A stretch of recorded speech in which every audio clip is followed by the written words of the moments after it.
ఇప్పుడు సంధ్యావందనం చెయ్యాలండి ప్రతిరోజు అన్నాం అనుకోండి. ఇంట్లో ఉన్నన్నాళ్ళు హాయిగా సంధ్యావందనం ప్రతివాడు చేస్తాడు. ఏదో ఎక్కడో ఏదో ఊరు ఊరు వెళ్ళాడు. ఆ ఊళ్ళో ఏదో కాటేజీలో ఉన్నాడు. అప్పుడు సంధ్యావందనం చేయవలసి వచ్చింది అనుకోండి. సంధ్యావందనం ఇవాళ చేయకపోతే ఏమండి అని ఏదో తప్పనిసరి పరిస్థితుల్లో ప్రాయశ్చిత్త శ్లోకం చదివాడు సరే. అన్నీ అనుకూలంగా ఉన్నప్పుడు ధర్మ నిర్వహణ గొప్పే ఉందండి. ఏది అనుకూలం కానప్పుడు ధర్మం నిర్వహిస్తే గొప్ప. రామచంద్రమూర్తికి అన్నీ కలిసి రాలేదు. ఆయనకి ఎన్ని కష్టాలు పడ్డాడో, ఎన్ని కష్టాలు పడ్డా ధర్మాన్ని మాత్రం ఆయన వదిలిపెట్టలేదు. ధర్మాన్ని వదిలిపెట్టకుండా ఉండడం గొప్ప. అందుకని నీ శీలము పైకి ఎప్పుడు వస్తుంది అంటే, ఒక ఉద్విగ్నమైనటువంటి సంఘటన జరిగినప్పుడు ఎవరి శీలం ఏమిటో పైకి వచ్చేస్తుంది. అప్పుడు మీరు మాట్లాడే మాటలని బట్టి, ఒక సంఘటన యందు మీ ప్రవర్తనని బట్టి, మీరు భక్తులో, మీకు శాస్త్ర ప్రావీణ్యం ఉన్నదో, మీరు నేర్చుకున్నది మీరు నడువడిలో పెట్టినవారో కాదో తేల్చేస్తుంది, బయట పెట్టేస్తుంది ఆ సంఘటన.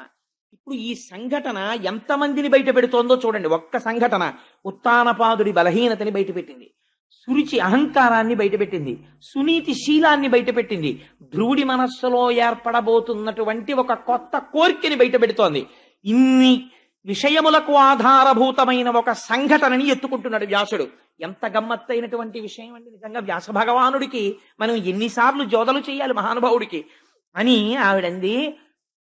నాన్న ఎందుకురా బెంగ పెట్టుకుంటావు, విను ఆడిన ఆ సురుచి వచనములు సత్యంబులుగను, సర్వశరణ్యుండనగల హరిచరణంబులు కను, జనకుని అంకమెక్కగా తలతేనిన్.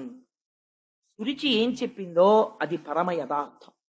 నిజంగా నీ తండ్రి యొక్క తొడ ఎక్కి కూర్చోవాలన్న కోరిక నీకుంటే, మీ తండ్రి మనస్సుని మళ్ళీ అలా మార్చగలిగిన వాడెవరో తెలుసా? సురుచిని తొక్కి పెట్టి సునీతిని పక్కకి తెచ్చుకోగలగాలి. ఇది నీ అంత నీకు సాధ్యం కాదు. ఈశ్వర పాదాలు పట్టుకోవాలి. పట్టుకుంటే సురుచిని తిరస్కరించగలవు, సునీతికి పెద్దపీట వేయగలవు, ఆత్మధర్మాన్ని భక్తితత్వాన్ని ఒప్పుకోగలవు, నీ ధర్మమునందు నువ్వు నిలబడగలవు, సురుచిని త్రోసిరాదనగలవు. నాకు అక్కర్లేదు ఈ భౌతిక సుఖాలని, ధర్మ విరుద్ధమైనటువంటి సుఖమునందు మమకారమును విడిచిపెట్టగలవు. అలా విడిచిపెట్టడానికి ఈశ్వరానుగ్రహం ఉండాలి. అందుకని ఏది సురుచి చెప్పిందో అది యథార్థం. నీకు నిజంగా నీ తండ్రి అంకం ఎక్కాలన్న కోరికుంటే నువ్వు శ్రీమన్నారాయణ పాదారవింద సంసేవనము చెయ్యగలగాలి. ఇలా ఏడవడం కాదురా, ఆయన గురించి ఏడవగలవా? ఏడిచాడు మీ తాత మహానుభావుడు స్వయంభవమనువు. అఖండమైన రాజ్యం ఇచ్చాడు చిత్రముఖ బ్రహ్మగారు. మొట్టమొదట ఏది భూమండలం అని అడిగాడు స్వయంభవమనువు. హిరణ్యావత మహానుభావుడు ఆదివరాహమూర్తి అయ్యి వచ్చి యజ్ఞవరాహమూర్తి భూమిని పైకెత్తి మీ తాతకిచ్చాడు స్వయంభవమనువుకి.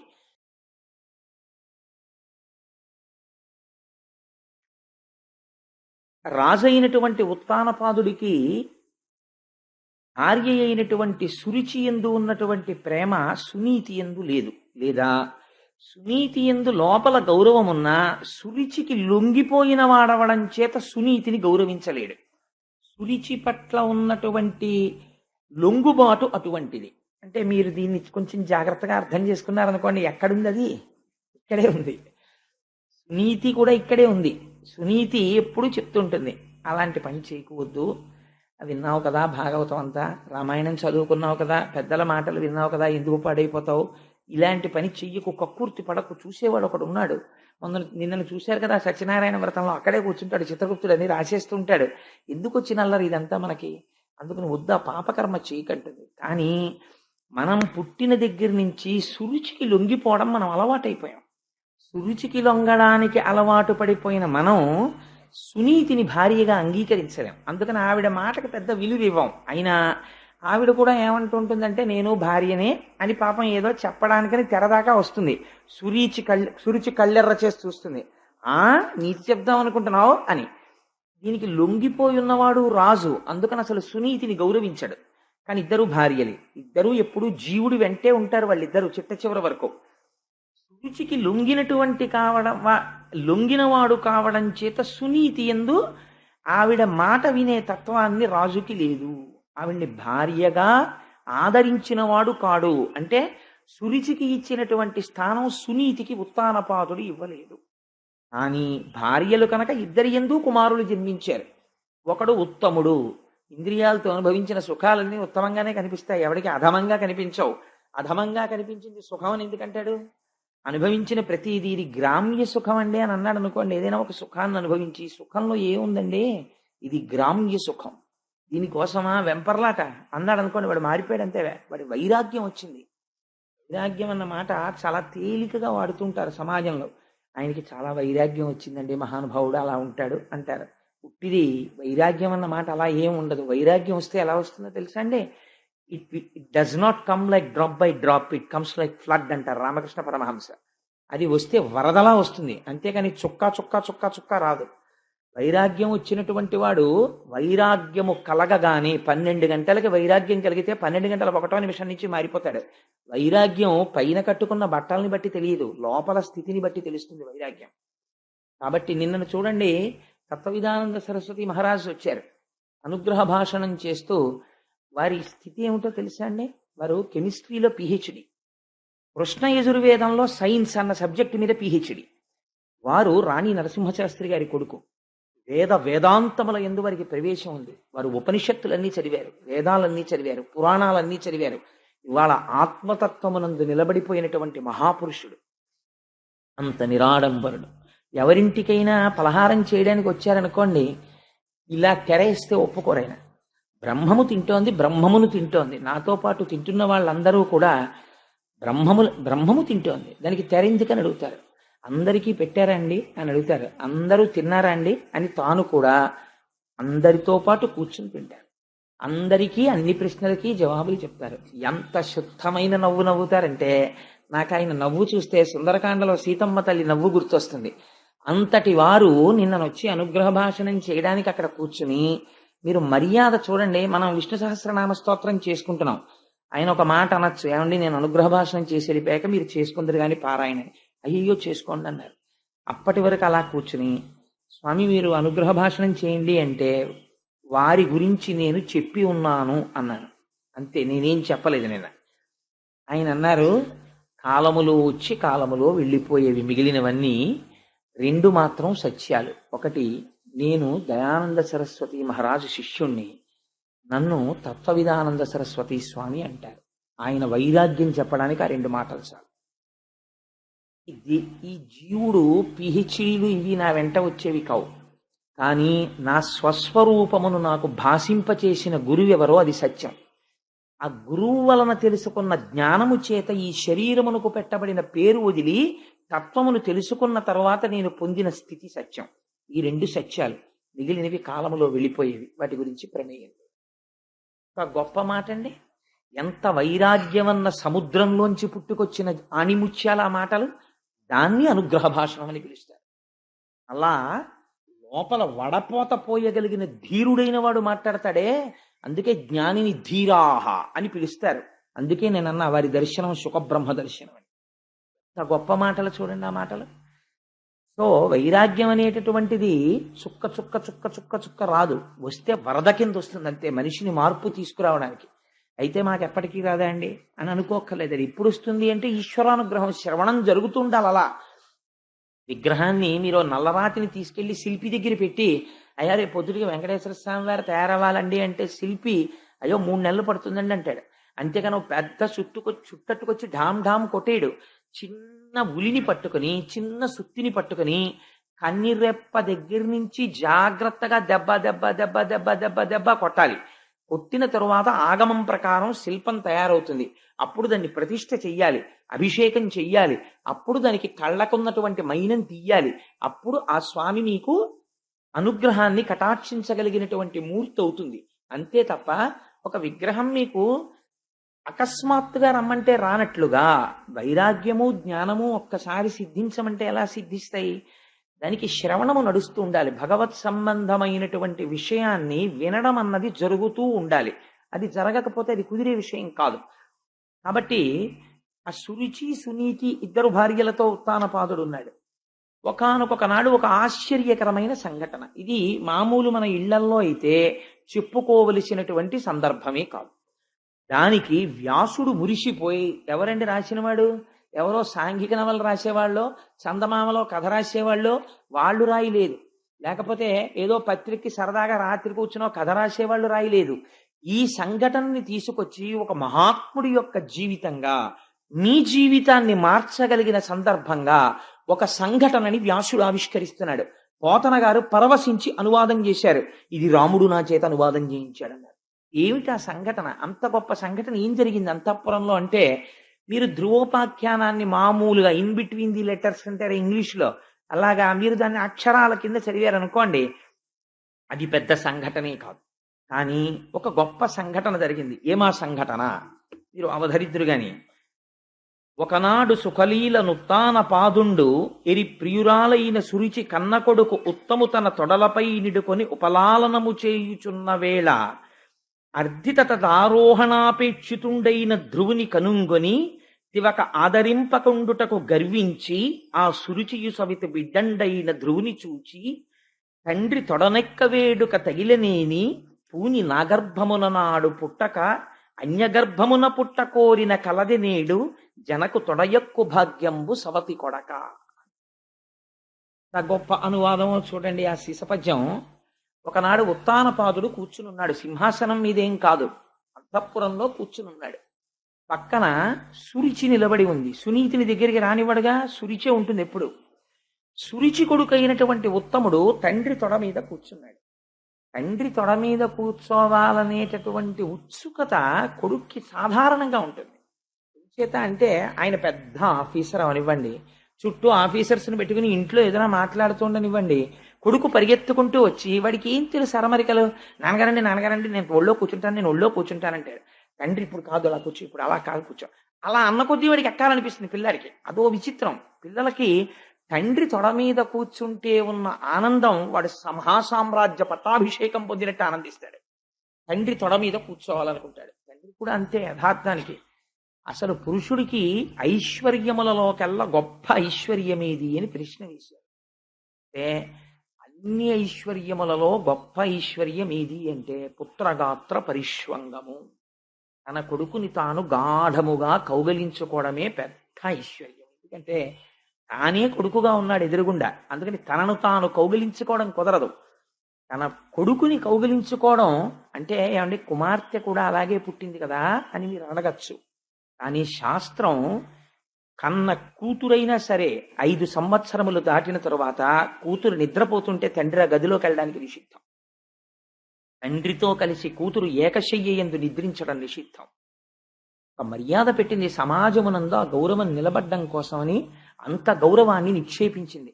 తండ్రికి కూతురు మీద మిక్కుటమైన ముద్దొస్తే కొడుకునైనా సరే ఎక్కడ పడితే అక్కడ ముద్దు పెట్టడానికి వీలు ధర్మశాస్త్రం అంగీకరించదు.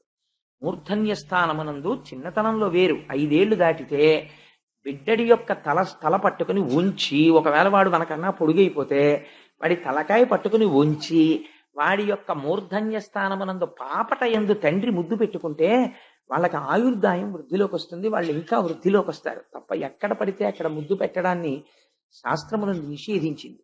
అందుచేత తండ్రి కొడుకు మీద, తండ్రి యొక్క తొడ మీద కూర్చునున్నాడు ఉత్తముడు, సురుచి కొడుకు. పాపం సునీతి కొడుకు పరుగున వచ్చాడు. ఆయన ధ్రువుడు. ఆయనకి కూడా కోరిక కలిగింది, నాన్నగారి తొడ మీద కూర్చోవాలి. వచ్చి నాన్నగారు నేను కూడా కూర్చుంటాను నాన్నగారు అన్నాడు. తండ్రి ఎక్కించుకోలేదు తొడ మీద. ఎందుకు ఎక్కించుకోలేదు? కొడుకు మీద ప్రేమ లేక కాదు. మీరు అది గమనించాలి. కొడుకు మీద ప్రేమ ఉంది. ఎందుకనంటే తన కొడుకే. కొడుకుల యందు భేదం ఉండదు, భార్యల యందు భేదం ఉండొచ్చు శాస్త్రంలో, అదో గమ్మత్తు. ఎందుకంటే రెండూ తన తేజస్సులే. అందుకని ఆ కొడుకు యందు ప్రేమ ఉంది. కానీ ఆ కొడుకుని ఎందుకు ఎక్కించుకోడు? సురుచి పక్కన ఉంది. నా కొడుక్కి సునీతి కొడుక్కి ఇద్దరినీ తొడ మీద కూర్చునే స్థానమా అంటుంది. అందుకని ఆవిడ ఉండగా కూర్చోపెట్టుకోలేడు. అందుకని ఎక్కించుకోవడానికి ఇష్టపడలేదు. కానీ జవాబు చెప్పలేదు. ఎందుకు ఎక్కించుకోడు, ఎందుకు కూర్చోపెట్టుకోడు, తన కొడుకే కదా అన్నదానికి జవాబు చెప్పలేదు. వీల్లేదని తోసేసి సురుచి వంక చూస్తున్నాడు. ఆవిడేమన్నా అనుకుంటుంది మనం, ఒకవేళ సురుచి ఆ రోజున ఏమయ్యా ఓన్లీ ఏం పోయింది, పిల్లాడే కదా నీ కొడుకే కదా కూర్చోబెట్టుకోవాడిని కూడా అందనుకోండి, ఆనాడు తప్పకుండా ఉత్తానపాదుడు కూర్చోపెట్టుకున్నాడు అనుకోండి. భాగవతంలో ఈ ఆఖ్యానం లేదు, అయిపోయిందంటే అక్కడితో. ఆయన కూర్చోపెట్టుకోలేదు, సురుచి వంక చూస్తున్నాడు. మన జీవితమే. కానీ ఇక్కడ ఒక గమ్మత్తు జరిగింది. మీ జీవితం మారడానికి ఏదో ఒక సంఘటన ఆది కావాలి. మీరు ఏ సంఘటనని మీరు తీసుకోలేకపోయారు అనుకోండి ఆలంబనంగా, ఎప్పటికీ జీవితం మారదు. ఎక్కడో అక్కడ వెనక్కి తిరిగి చూడాలి. వెనక్కి తిరిగి చూస్తే ఆత్మావలోకనం అవుతుంది. మీరు అలా అవలోకనం చెయ్యకుండా కాలంతో పాటు పరిగెడితే దానికి అవలోకనం ఉండదు ఇక. కాబట్టి ఇక్కడ సురుచి వంక చూశాడు ఒకసారి. చూస్తే ఆవిడంది ఒక గమ్మత్తైన మాట అంది. ఏముందంటే, తండ్రి తొడనక్క వేడుక తగిలినేని పూని నాగర్భమున నాడు పుట్టక అన్యగర్భమున పుట్ట కోరిన కలది నేడు జనకు తొడయెక్కు భాగ్యంబు సవతి కొడక. ఎంత గొప్పగా అడ్రస్ చేసిందో చూడండి. సవతి కొడక అంటే నాతో పాటుగా సవతి అయిన దాని కొడుక, నీకు తండ్రి గారి తొడ మీద కూర్చోవాలని కోరికగా ఉందా? నీకు నిజంగా తండ్రి తొడ మీద కూర్చుని అదృష్టం పొందిన వాడివైతే నా కడుపున పుట్టుండేవాడి. నీ అమ్మ కడుపుని ఎందుకు పుడతావు? ఆ అమ్మ కడుపున పుట్టిన వాడికి ఈయన తొడ ఎక్కే అదృష్టం ఎక్కడుంటుంది? నా కడుపున పుట్టుంటే ఆయన తొడ ఎక్కే అదృష్టం ఉండుండేది. ఇది ఎంత హేయమైన మాట మీరు ఆలోచించండి. క్షేత్రములు రెండు సమానం, బీజములు రెండు సమానం. కానీ కేవలము ఆభిజాత్యముతో ఈ మాట అంటోంది. ఇప్పుడు ఎవరిని నింద చేసింది ఆవిడ? ఆవిడ ధ్రువుణ్ణి నింద చేయలేదు. సవతి కొడక అని పిలవడంలో తన సవతిని చిన్నబుచ్చుతోంది.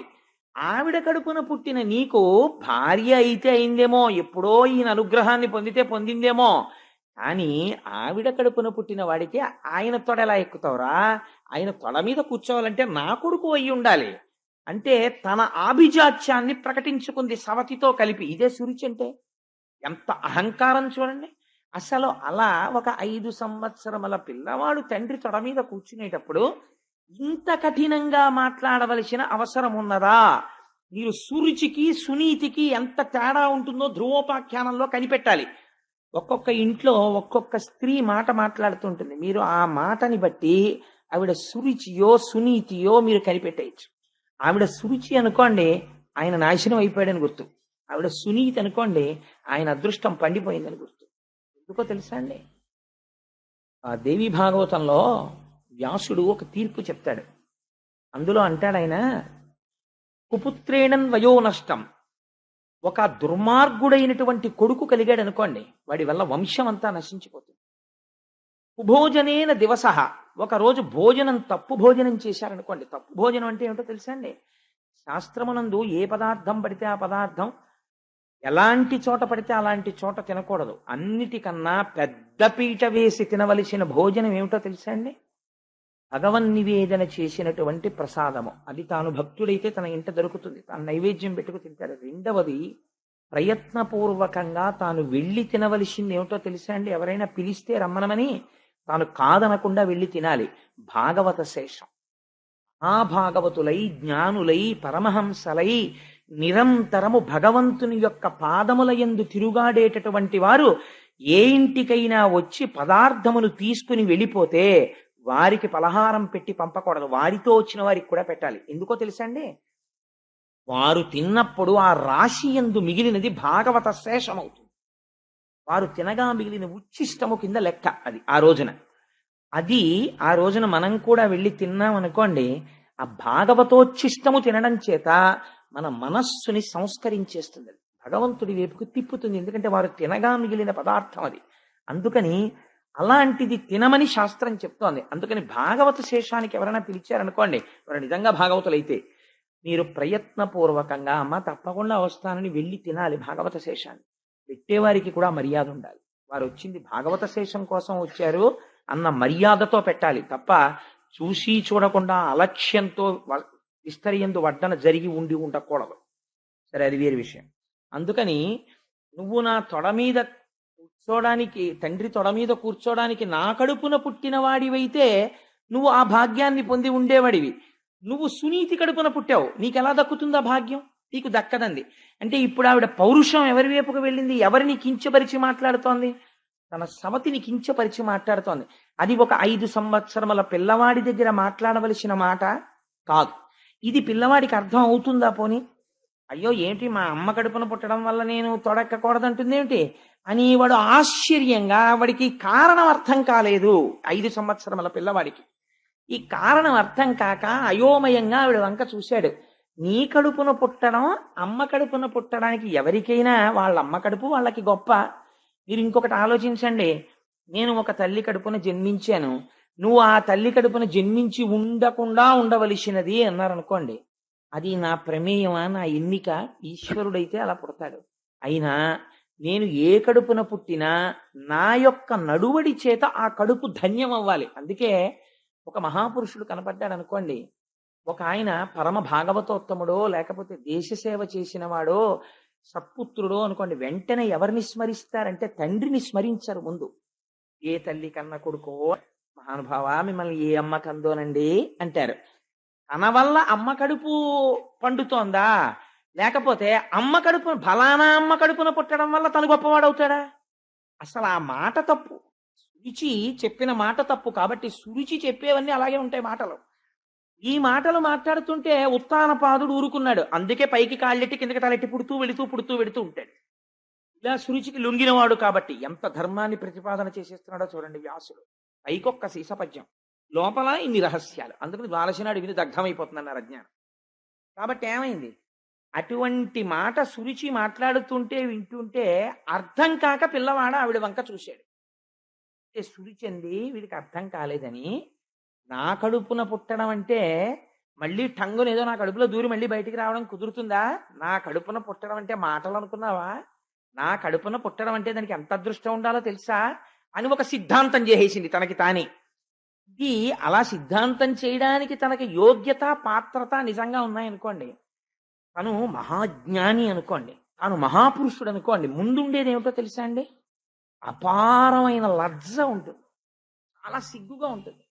తనకి ఎవరో బ్రహ్మరథం పడుతున్నారు అనుకోండి, చాలా సిగ్గుపడిపోతాడు. ఎందుకంటే బాబు ఇవన్నీ నాకు అంటాడు. తత్వవిధానంద సరస్వతి మహారాజును చూడండి, మీరు ఏమైనా కొంచెం ఎక్కువ గౌరవం చేసే ప్రయత్నం చేశారనుకోండి, ఆయన సిగ్గుపడిపోతారు.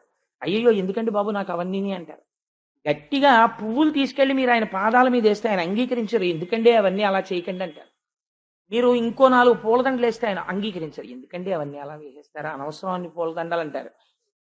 2 మాటలు ఎక్కువ పొగిడారనుకోండి, చాలా సరళంగా అవన్నీ కాలగతిలో వెళ్ళిపోయేవండి అవన్నీ అంటారు. జ్ఞాపకంలోకి తెచ్చుకోరు. వాళ్ళు లజ్జతో ఉంటారు. ఎందుకనంటే ఆ మాటలు వాళ్ళని శూలం పెట్టి పొడిచినట్టుంటాయి. ఎందుకురా బాబు ఈ పొగడ్తలన్నీ నాకు అన్నట్టుగా ఉంటారు వాళ్ళు. అందుకని ఆ సిగ్గుతో కూడినటువంటి స్థితి ఈశ్వరానుగ్రహం. భక్తి ఉన్న వాళ్ళకి మాత్రమే అబ్బుతుంది.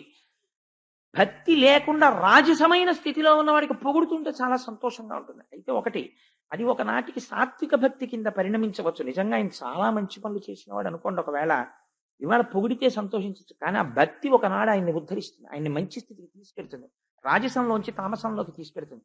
నిష్కారణ పొగుడుకోకూడదు. అందులో తనని తాను పొగుడుకున్నాడు అనుకోండి, వెంటనే తాను చచ్చిపోయినట్టే, ఆత్మహత్య చేసేసుకున్నట్టే. కాబట్టి ఇప్పుడు ప్రాయశ్చిత్తం చేసుకోవాల్సి ఉంటుంది. సురుచి ఎలా మాట, సురుచితో బాగా సంగం ఉన్నవాడికి ఉండే అలవాటు ఏమిటో తెలుసా అండి? తన్ని పొగుడుకోవడం, ఎదుటి వాళ్ళలో దోషం పడుతూ ఉండడం. ఎప్పుడు ఎదుటి వాళ్ళలో దోషం పడుతుంటాడు, తనని పొగుడుకుంటుంటాడు. అంటే ఆయన సురుచిని భార్యగా పొంది ఉన్నాడు, లొంగి ఉన్నాడని పసిగట్టవచ్చు. కాబట్టి నువ్వు ఎక్కువ మాట్లాడక్కర్లేదు.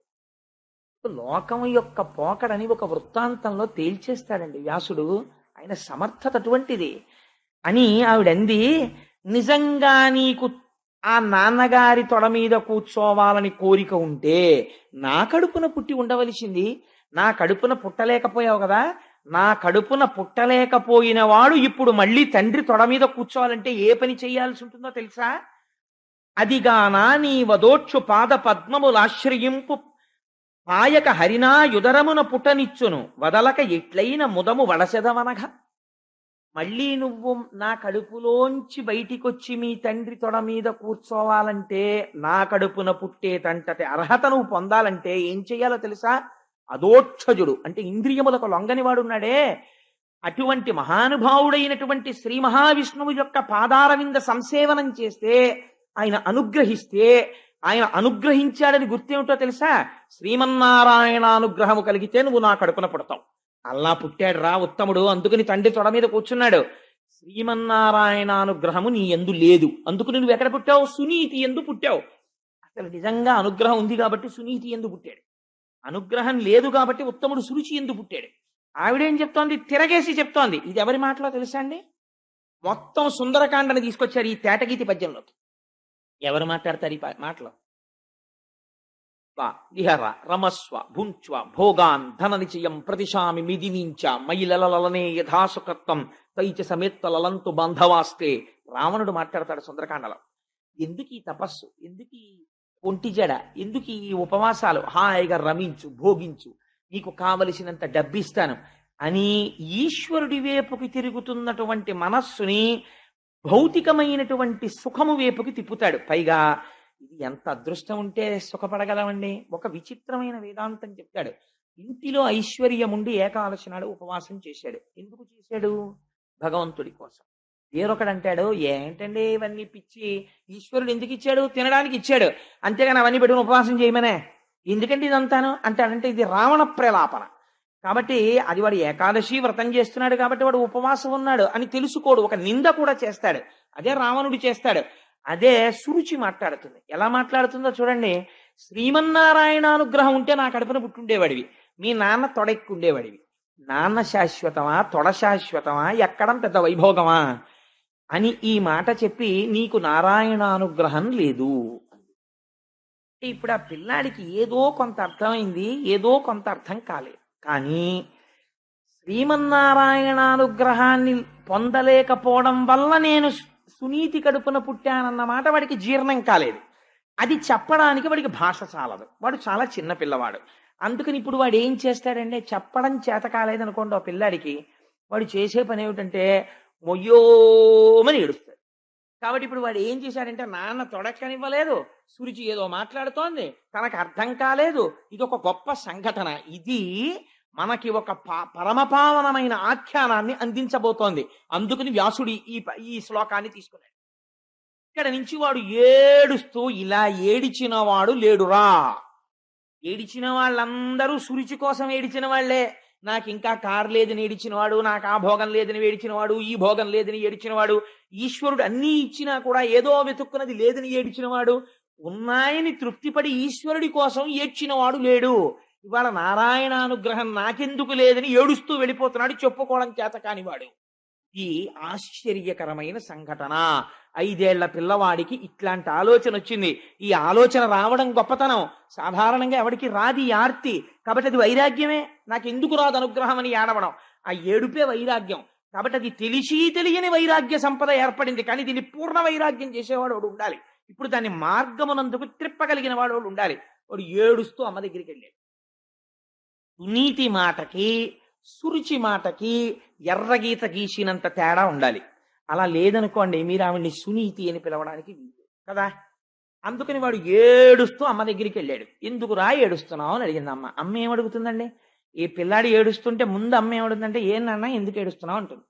అమ్మ దగ్గర ఒక లక్షణం ఉంటుంది, మీరు గమనించండి. ఆ ఎదురు పోర్షన్ వాళ్ళు ఈ పోర్షన్ వాళ్ళు చాలా స్నేహితులు. పిల్లాడు అలోహమని ఏడుస్తూ అమ్మ దగ్గరికి వెళ్ళాడు అనుకోండి, పెద్ద గోల పెట్టేస్తాను. ఎందుకురా ఏడుస్తున్నావు అన్నాడు అనుకోండి, అమ్మ అమ్మ నన్ను ఎదురింటి అక్క ఆడనివ్వట్లేదమ్మా అన్నాడు అనుకోండి, నువ్వు ఆ అక్కతో మాట్లాడకండి, నువ్వు అక్కతో మాట్లాడకు, చెప్తాను నేను ఈ మాట దాని సంగతి అంటుంది. అంటే పిల్లాన్ని ఉపశమింప చేయడం కోసం చిన్న అక్కసు వస్తుంది అమ్మకి, తన పిల్లాడికి ఏదో పొరపాటు జరిగిపోయిందని.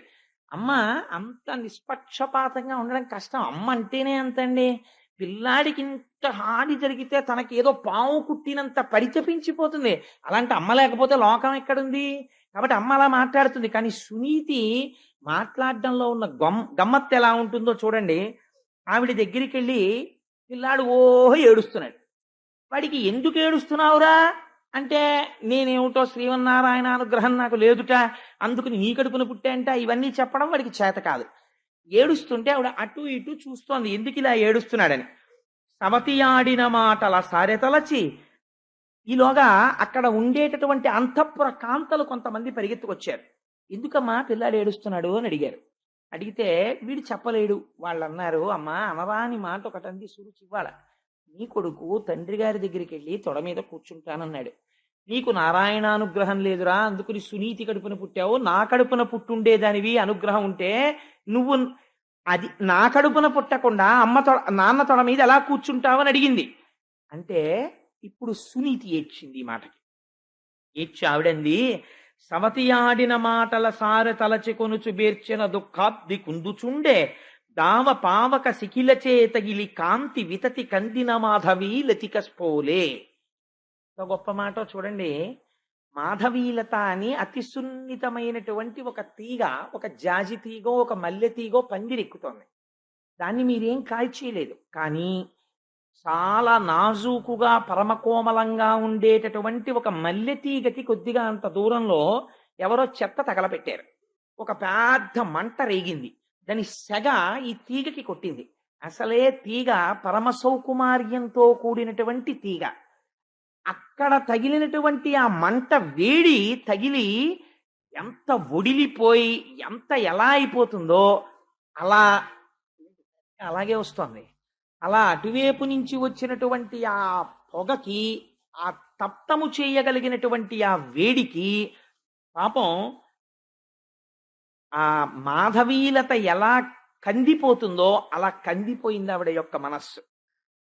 కందిపోయి ఆవిడంది కొడుకుని చూసి, ఎంత మాట అందరా సురిచి, అదేదో గొప్పదనుకుంటోంది, దాని కడుపున పుట్టడం గొప్ప అని వెంటనే కయ్యానికి వెళ్ళిపోవాలి. ఆవిడంది, అనగా ఈ దుఃఖమునకు పనిలేదన్యులకు సొలయ బలవంతంబై తన పూర్వజన్మ దుష్కృతి ఘనకర్మము వెంటనంటగానెవ్వలనన్.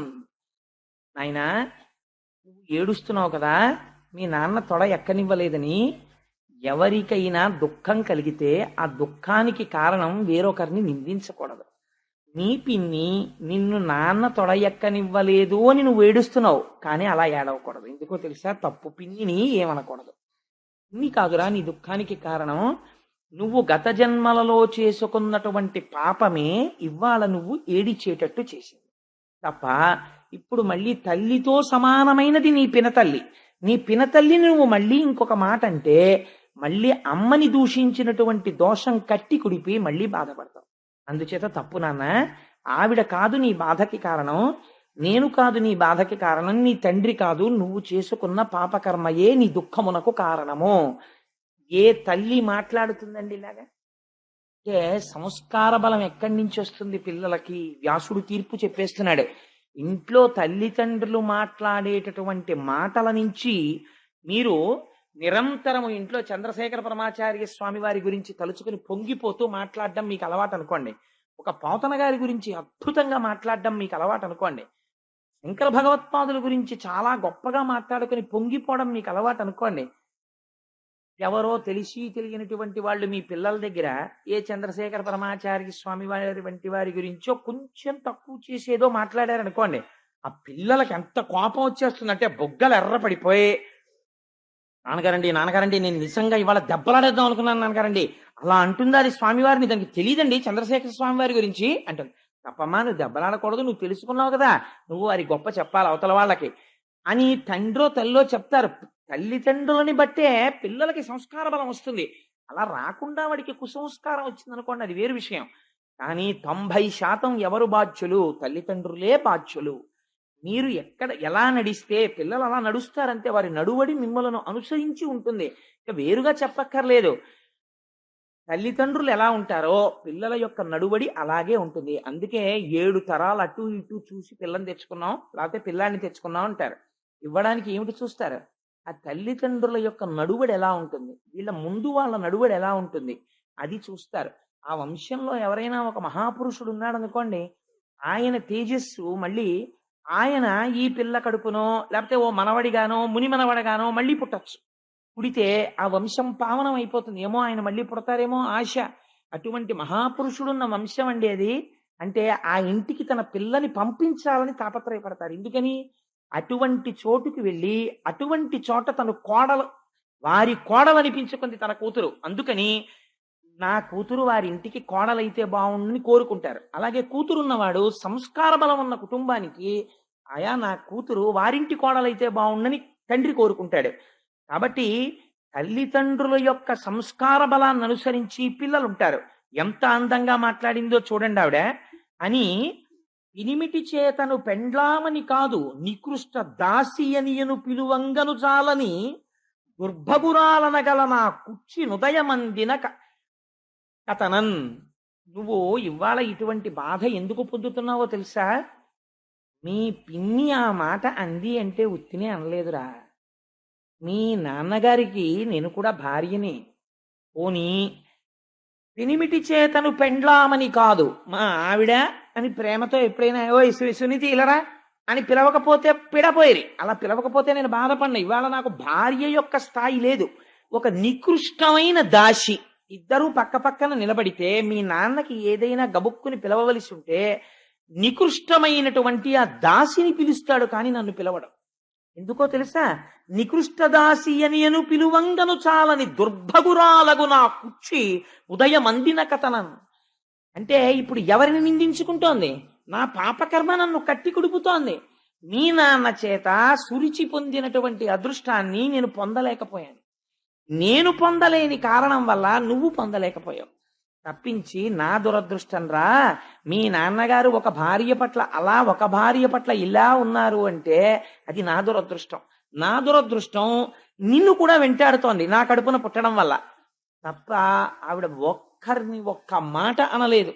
తన యందు దోషం ఆరోపించుకుని మాట్లాడింది. ఇలా మాట్లాడగలగడానికి, ఇంత సంస్కారయుతంగా ఉండడానికి చాలా కష్టం అండి. అవి ఏదో నేర్చుకుందామంటే వచ్చే మాటలు కావు.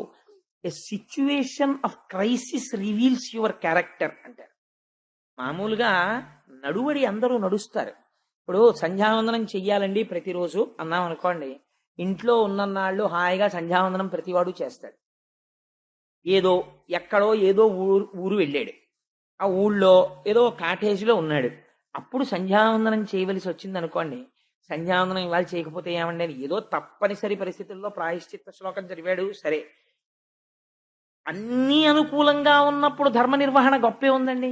ఏది అనుకూలం కానప్పుడు ధర్మం నిర్వహిస్తే గొప్ప. రామచంద్రమూర్తికి అన్నీ కలిసి రాలేదు. ఆయనకి ఎన్ని కష్టాలు పడ్డాడో, ఎన్ని కష్టాలు పడ్డా ధర్మాన్ని మాత్రం ఆయన వదిలిపెట్టలేదు. ధర్మాన్ని వదిలిపెట్టకుండా ఉండడం గొప్ప.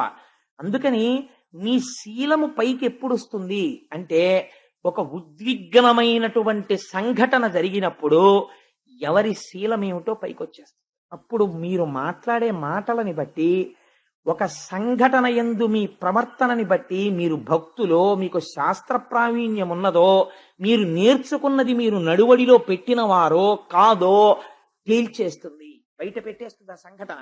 ఇప్పుడు ఈ సంఘటన ఎంతమందిని బయట పెడుతోందో చూడండి. ఒక్క సంఘటన ఉత్తానపాదుడి బలహీనతని బయటపెట్టింది, సురుచి అహంకారాన్ని బయటపెట్టింది, సునీతి శీలాన్ని బయటపెట్టింది, ధ్రువుడి మనస్సులో ఏర్పడబోతున్నటువంటి ఒక కొత్త కోరికని బయటపెడుతోంది.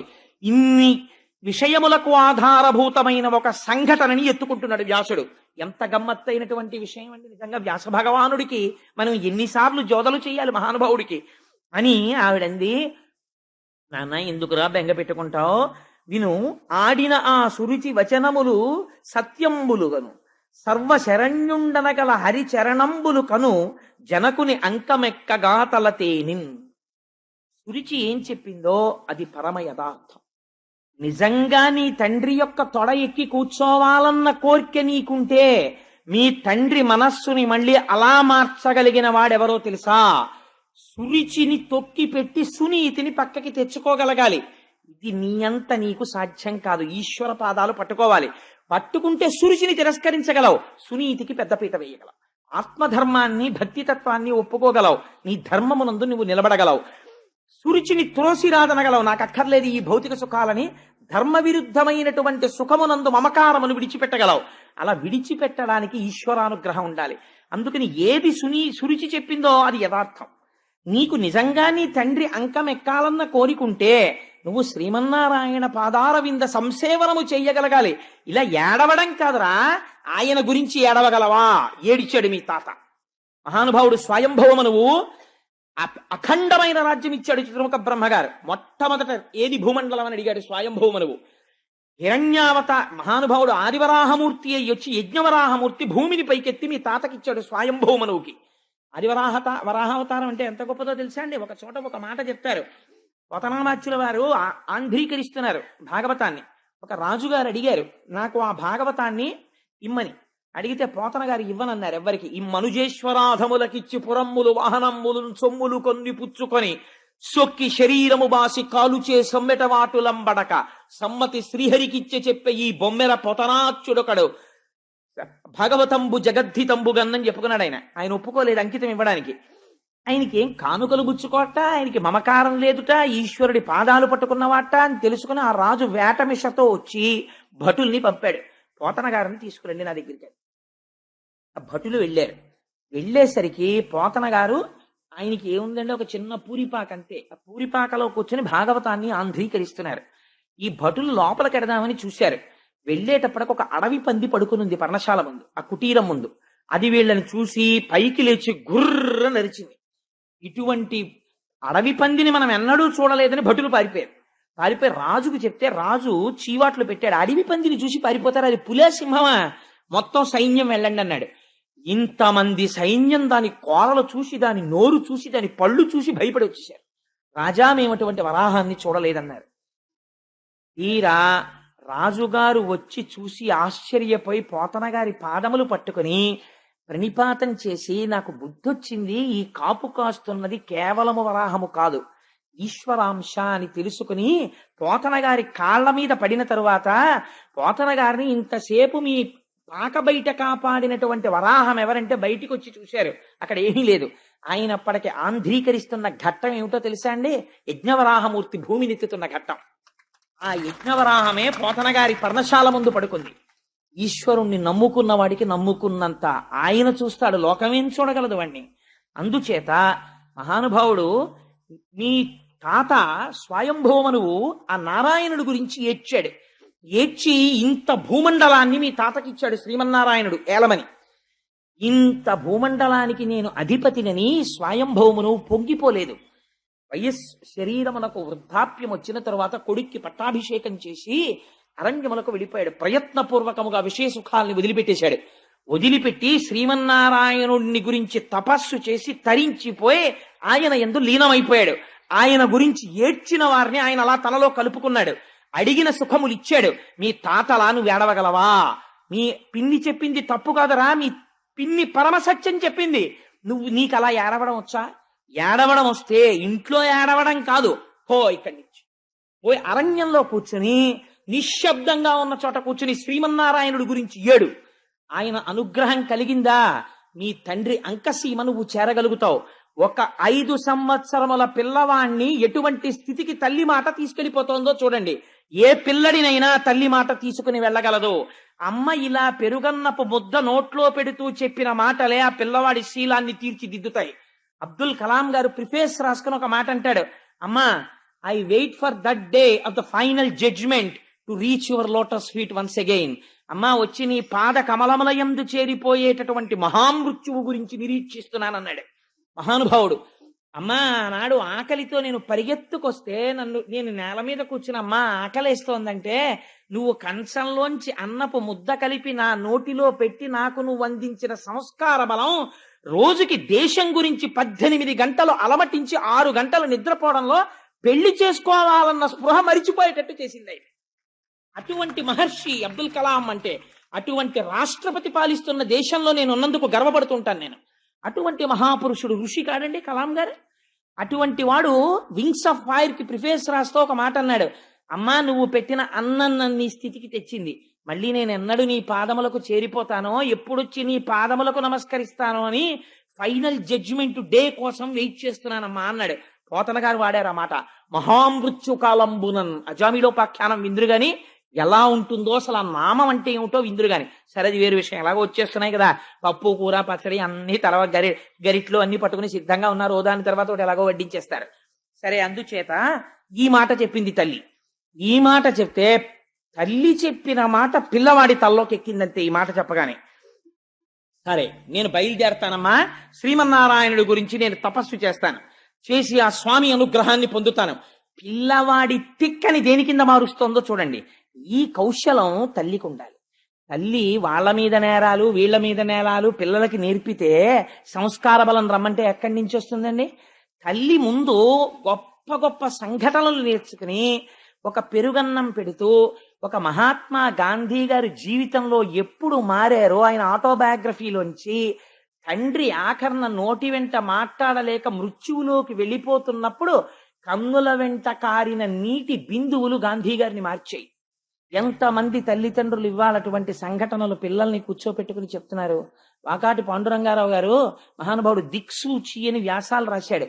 ఆయన నేను ఇప్పటికి మర్చిపోను. అందులో ఆయన ఒక మాట అంటారు, there are only 2 burdens to this nation. The first burden is he who says thanks to his mother and wife. ఈ జాతికి 2 బరువులు. ఒకటో బరువు ఎవరంటే తన తల్లికి భార్యకి థ్యాంక్స్ చెప్పేవాడు. నీ తల్లికి నువ్వు ఎన్ని థ్యాంక్స్ చెప్తే నువ్వు నీ రుణం తీర్చుకుంటావు.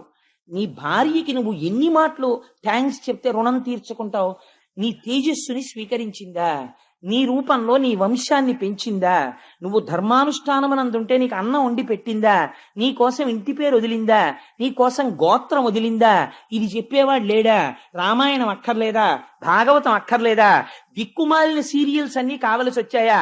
పనికిమాలిన వాళ్ళు రాసినవన్నీ పెద్ద పెద్ద విశేషాలు అయ్యాయా? అవి అవార్డులు రివార్డులా?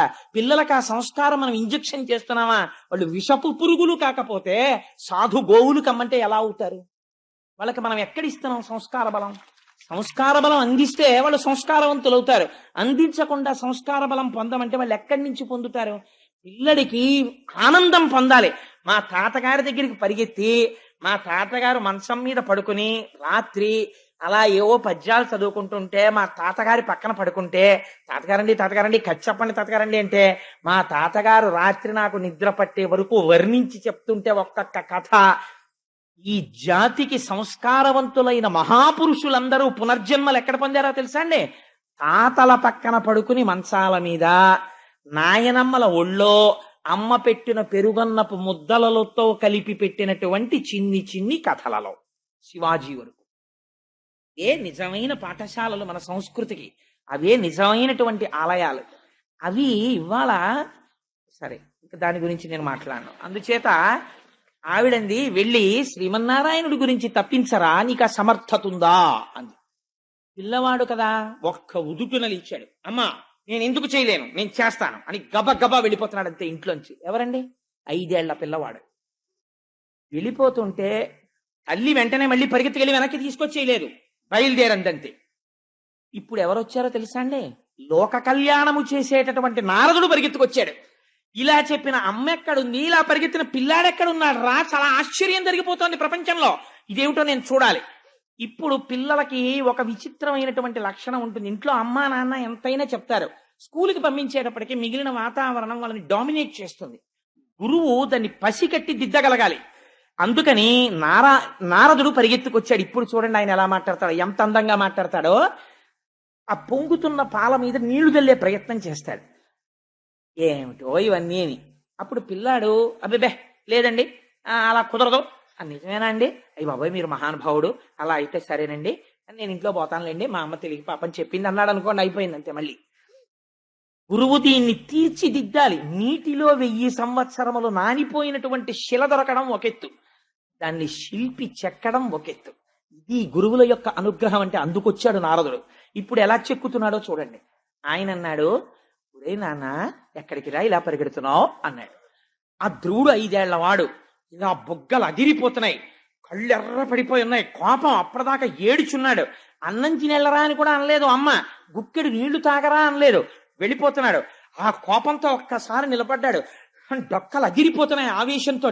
నేను అడవికి వెళ్ళిపోతున్నాను, నేను నారాయణుడి గురించి తపస్సు చేస్తానన్నాడు. నారదుడు నవ్వి అన్నాడు, దేనికి రా నీకు నారాయణుడి గురించి తపస్సు అన్నాడు. అని తన పరమపావనమైనటువంటి చేతిని ఆ ధ్రువుని యొక్క శిరస్సునందుంచాడు. ఇదే మార్పు. ధ్రువు తనంత తాను సంకల్పించి ఎప్పుడు శిష్యుడి పట్ల అపారమైన వాత్సల్యంతో ఆయన మూర్ధన్య స్థానమునందు చెయ్యి పెడతాడో అప్పుడు గురువులో ఉండేటటువంటి అనుగ్రహము శిష్యుడిలోకి ప్రసరణ జరుగుతుంది. ఈ బుద్ధి నీకు నిలబడుగాక. ఇలా పరిగెత్తిన పిల్లలు లేరు. ఆటల కోసం పరిగెత్తారు, పాటల కోసం పరిగెత్తారు, నారాయణుడి కోసం పరిగెడుతున్నావు. నువ్వు ఒక కొత్త చరిత్రని ఆవిష్కరించాలిరా అని తలపేద చెయ్యి పెట్టాడు. అంతే. ఆయన అన్నాడు, నేను అడవికి ఎందుకు వెళ్తున్నానో తెలుసా? నారాయణుడి కోసం వెళ్తున్నాను. ఏం చేస్తావు నారాయణుడి కనపడితే అన్నాడు. నోటికి తెలిస్తే కదా ఏం కోరాలో. అన్నిటికన్నా చాలా పెద్ద పదవి కోరుతానన్నాడు. పిల్లలు చూడండి, ఒరే మీ నాన్నగారు కలెక్టర్ గారు రా, మీ బాబాయ్ గారు సూపరింటెండెంట్ రా, ఇంకొక ఆయన ప్రొఫెసర్ రా, నువ్వేమవుతావు? వాళ్ళకన్నా పెద్ద పోస్ట్ చేస్తానంటాడు. అంతకన్నా పెద్ద పోస్ట్ ఏమిట్రా?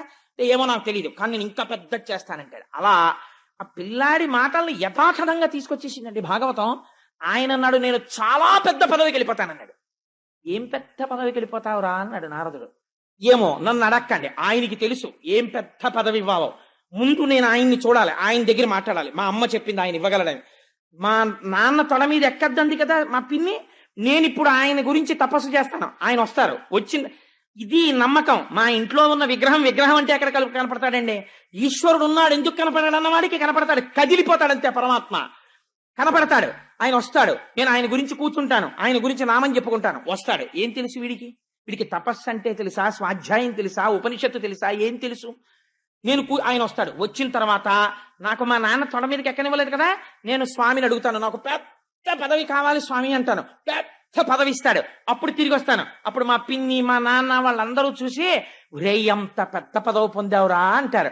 మా అమ్మ చూసి, నాన్న నా మాట విన్నావు, ఎంత పెద్ద పదవి పొందావు అంటుంది. అందుకు వెళ్తున్నాను అన్నాడు. అంటే నారదుడు నవ్వి అన్నాడు, అసలు నువ్వు పొందేది ఏమిటో నీకు తెలీదా? పెద్ద పదవి పొందుతావా, అందుకు వెళ్ళిపోతున్నావా? సరేలే కానీ నేను ఒకటి చెప్పనా, ఇలా నారాయణుడి కోసం వెళ్ళిన వాళ్ళు చాలా మంది ఉన్నారు. ఎవరు వెళ్ళారో తెలుసా? ఇంద్రియములను జయించే ప్రయత్నం చేసి వెళ్ళి కూర్చుని తపస్సు చేసి రాత్రింబవళ్ళు బొటనవేలు మీద నిలబడి తపస్సు చేసిన వాళ్ళకి శ్రీమన్నారాయణ దర్శనం అవ్వలేదు. అంతంత కష్టాలు పడ్డ వాళ్ళకి. నువ్వు పిల్లవాడివిరా, నీకు తెలియదు, ఇంకా నీకు తిక్కొచ్చిందంటే దీన్ని తిక్కంటారు. పిల్లవాడివి, నీకు మానవమానాలు ఏమిట్రా? నీకు నేను ఒక పెద్ద సూత్రం చెప్తాను నాన్న, ఆ సూత్రం మనసులో పెట్టుకుంటే నీకు మనస్సునందు కలిగినటువంటి ఖేదము పోతుంది, పోయి నీకు మనస్సు శాంతిగా ఉంటుంది. ఏమిటో చెప్పనా? సుఖము దుఃఖము ఈ రెండూ కూడా మనస్సుకి సంబంధించినవి. మనస్సు ఇష్టపడితే సుఖంలా కనపడుతుంది. ఆయనకి బాగా స్నేహితుడు, ఆయన ఏదైనా పరిహాసం ఆడుతూ మీరు ఎప్పుడు ఇంతేనండి అని ఏమన్నా అన్నాడు అనుకోండి, అంటే చాలా సంతోషంగా ఉంటుంది. ఎందుకంటే మంచి స్నేహితుడు అంటున్నాడు, ఒప్పుకుంటాడు. అది ఇష్టం లేనివాడు అన్నాడు అనుకోండి, చాలా కోపం వచ్చేస్తుంది. ఎందుకంటే ప్రధానం ఆయన అంటే ఇష్టం లేదు. సుఖ దుఃఖములకు కారణము మనస్సు. కాబట్టి ఇవి రెండు ద్వంద్వములు. ఆ రెండింటినీ సమానంగా తీసుకున్నావు అనుకో, భగవంతుడి పాదాలు పట్టుకుని నువ్వు వివేక బుద్ధి కలిగిన వాడవు అని పెద్దలు అంటారు. చాలు, అంతకన్నా నీకేం పెద్ద విషయాలు అక్కర్లేదు. ఇప్పుడు నీకు నేను ఒక 3 సూత్రాలు చెప్తాను, బాగా గుర్తుపెట్టుకో. నీకన్నా చాలా గౌరవింపదగిలినటువంటి పెద్దలు కనపడ్డారనుకో, నువ్వు వాళ్ళని గౌరవించి నమస్కరించు, ఆదరించు, సంతోషించు. వారు పెద్దలు కనపడితే, నీకన్నా ఈశ్వర విభూతి ఎక్కువ ఉన్నవాళ్ళు కనపడితే వాళ్ళని చూసి అసూయ పడకెప్పుడు. ఈశ్వర, వాళ్ళు ఎంత తపస్సు చేశారో, నాకన్నా ఎక్కువ విభూతిని వారు పొంది ఉన్నారు అని సంతోషంతో ఆయన విభూతి ఎక్కువ ఉన్నవారిగా చూసి సంతసించి నమస్కరించు. నీతో సమానమైన విభూతి ఉన్నవారైతే మేమిద్దరం సమానంగా పొందామని మిత్రత్వం చెయ్యి. నీకన్నా తక్కువ విభూతి ఉన్నవాళ్ళు కనిపిస్తే, ఈశ్వర వీళ్ళు కూడా పైకి రావాలని కోరుకుని కారుణ్యంతో ప్రవర్తించు. ఈ 3 గుర్తు పెట్టుకున్నావు అనుకో, చక్కగా వృద్ధిలోకి వస్తావు. ఏనన్నా ఇంట్లోకి పోవాలి. నిజంగా నారదుడు ఎంత అందంగా మాట్లాడాడో చూడండి. నిరుత్సాహపరిచాడా? నిరుత్సాహపరచలేదు. పోని నిజంగా ఇంట్లోకి వెళ్ళిపోయాడు అనుకోండి, ధ్రువుడు పాడైపోతాడా? పాడైపోడు. గురువు ఎలా మాట్లాడాలో అలా మాట్లాడాడు. మళ్ళీ ఇంకొంచెం సోపానములు ఎక్కించేటట్టే మాట్లాడాడు. కానీ ఇప్పుడు ఆ పిల్లాడు నిలబడిపోయాడు అనుకోండి, ఇప్పుడు నారదుడు ఆశీర్వదించాలి. ఆయన స్పర్శ ఎక్కడికి పోతుంది? ఆ పిల్లాడు అన్నాడు, మీరు చెప్పిన మాటలు వినడానికి ఏమిటో చాలా సొంపుగా ఉన్నాయి కానండి, నేను పుట్టుక చేత క్షత్రియుణ్ణి కదా, రాజుల ఇంట్లో పుట్టాను కదా, నాకు కొంచెం పౌరుషం ఎక్కువండోయ్. మా పిన్ని నన్నంత మాట అంది, ఇక్కడ అయింది గాయం. నాకు ఇప్పుడు ఈ గాయం పోవాలంటే ఒకే ఒక రసాయనంతో పోతుంది. దీనికి బయట మందు లేదు. ఇంకా శ్రీమన్నారాయణ సందర్శనం అనేటటువంటి రసాయనమే మా పిన్ని మాటలనేటటువంటి ఈ లోపల కలిగినటువంటి వ్రణమును మాన్పగలదు. అందుకని కనపడతాడా కనపడడా, నేను పొందగలనా పొందలేనా వదిలిబారేయండి, నాకు బెంగలేదు. నేను వెళ్ళి శ్రీమన్నారాయణుడి దర్శనం అవ్వడానికి తపస్సు చేస్తానంతే, నేను వెళ్ళిపోతున్నానన్నాడు. వీడికి ఎక్కడికి వెళ్ళాలో తెలియదు, తపస్సు అంటే ఏం చెయ్యాలో తెలియదు, ఎలా కూర్చోవాలో తెలియదు, ఏమీ తెలియదు. వెళ్ళిపోతున్నాడు. ఈ పట్టుదలని గుర్తించాడు. ఇది గురువు అంటే. పట్టుదలని గుర్తించి ఆ పట్టుదలని మార్గం వైపుకి నడుపుతాడు. పట్టుదల ప్రతివాడికి ఉంటుంది, దానికి మార్గమును ఏర్పాటు చెయ్యాలి. ఏర్పాటు చేసి అటు వైపుకి తిప్పాలి. అలా తిప్పినవాడు గురువు అండి. అలా గుర్తుపట్టలేకపోతే ఇంకా ఆయన గురువు ఏమిటి? ఆయన గురువు కాడు. తన శిష్యులలో ఎవడు ఏ స్థాయిలో ఎటువైపుకు వెళ్ళాలని ఆర్తి పొందుతున్నాడో గుర్తుపట్టి అటువైపుకి మార్గాన్ని సుగమం చెయ్యాలి గురువు. అలా మాట్లాడాలి. ఎంత గొప్పగా ఇప్పుడు చెప్పాడు నారదుడు. ఆయన అన్నాడు,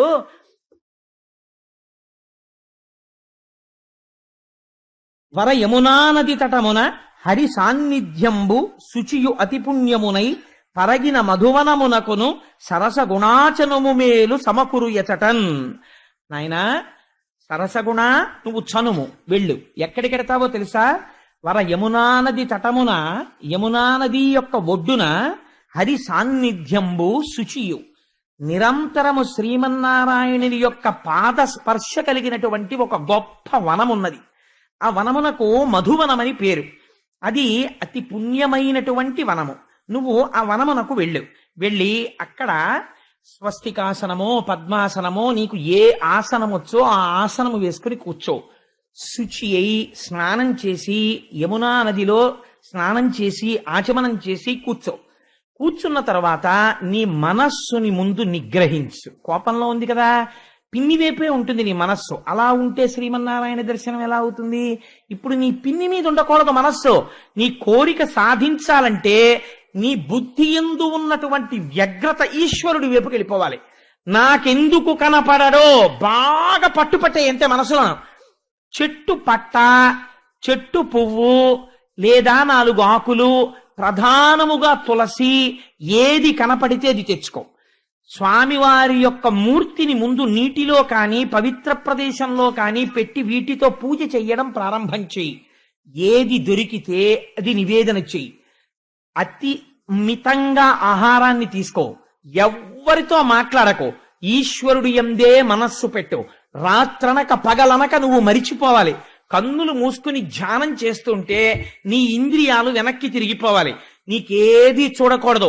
ఇప్పుడు నువ్వు మాట్లాడుతున్నప్పుడు నీ పిన్ని మాట మీదే నీకు ఎలా బుద్ధి నిలబడిపోయిందో అలా నీ బుద్ధి శ్రీమన్నారాయణుడి మీదే నిలబడిపోవాలి. అలా నిలబడిపోవాలంటే నీకు ఆయన ఎలా ఉంటాడో తెలియాలి కదా. నీకు అసలు ఆయన ఎలా ఉంటారో తెలియకుండా నువ్వు ఎవరిని మనసులో చూస్తావు? ఆయన ఎలా ఉంటాడో నేను చెప్తాను. ఎందుకంటే నేను చూసి వస్తుంటాను తరచూ వెళ్ళి. అందుకని ఎలా ఉంటాడో చెప్తాను.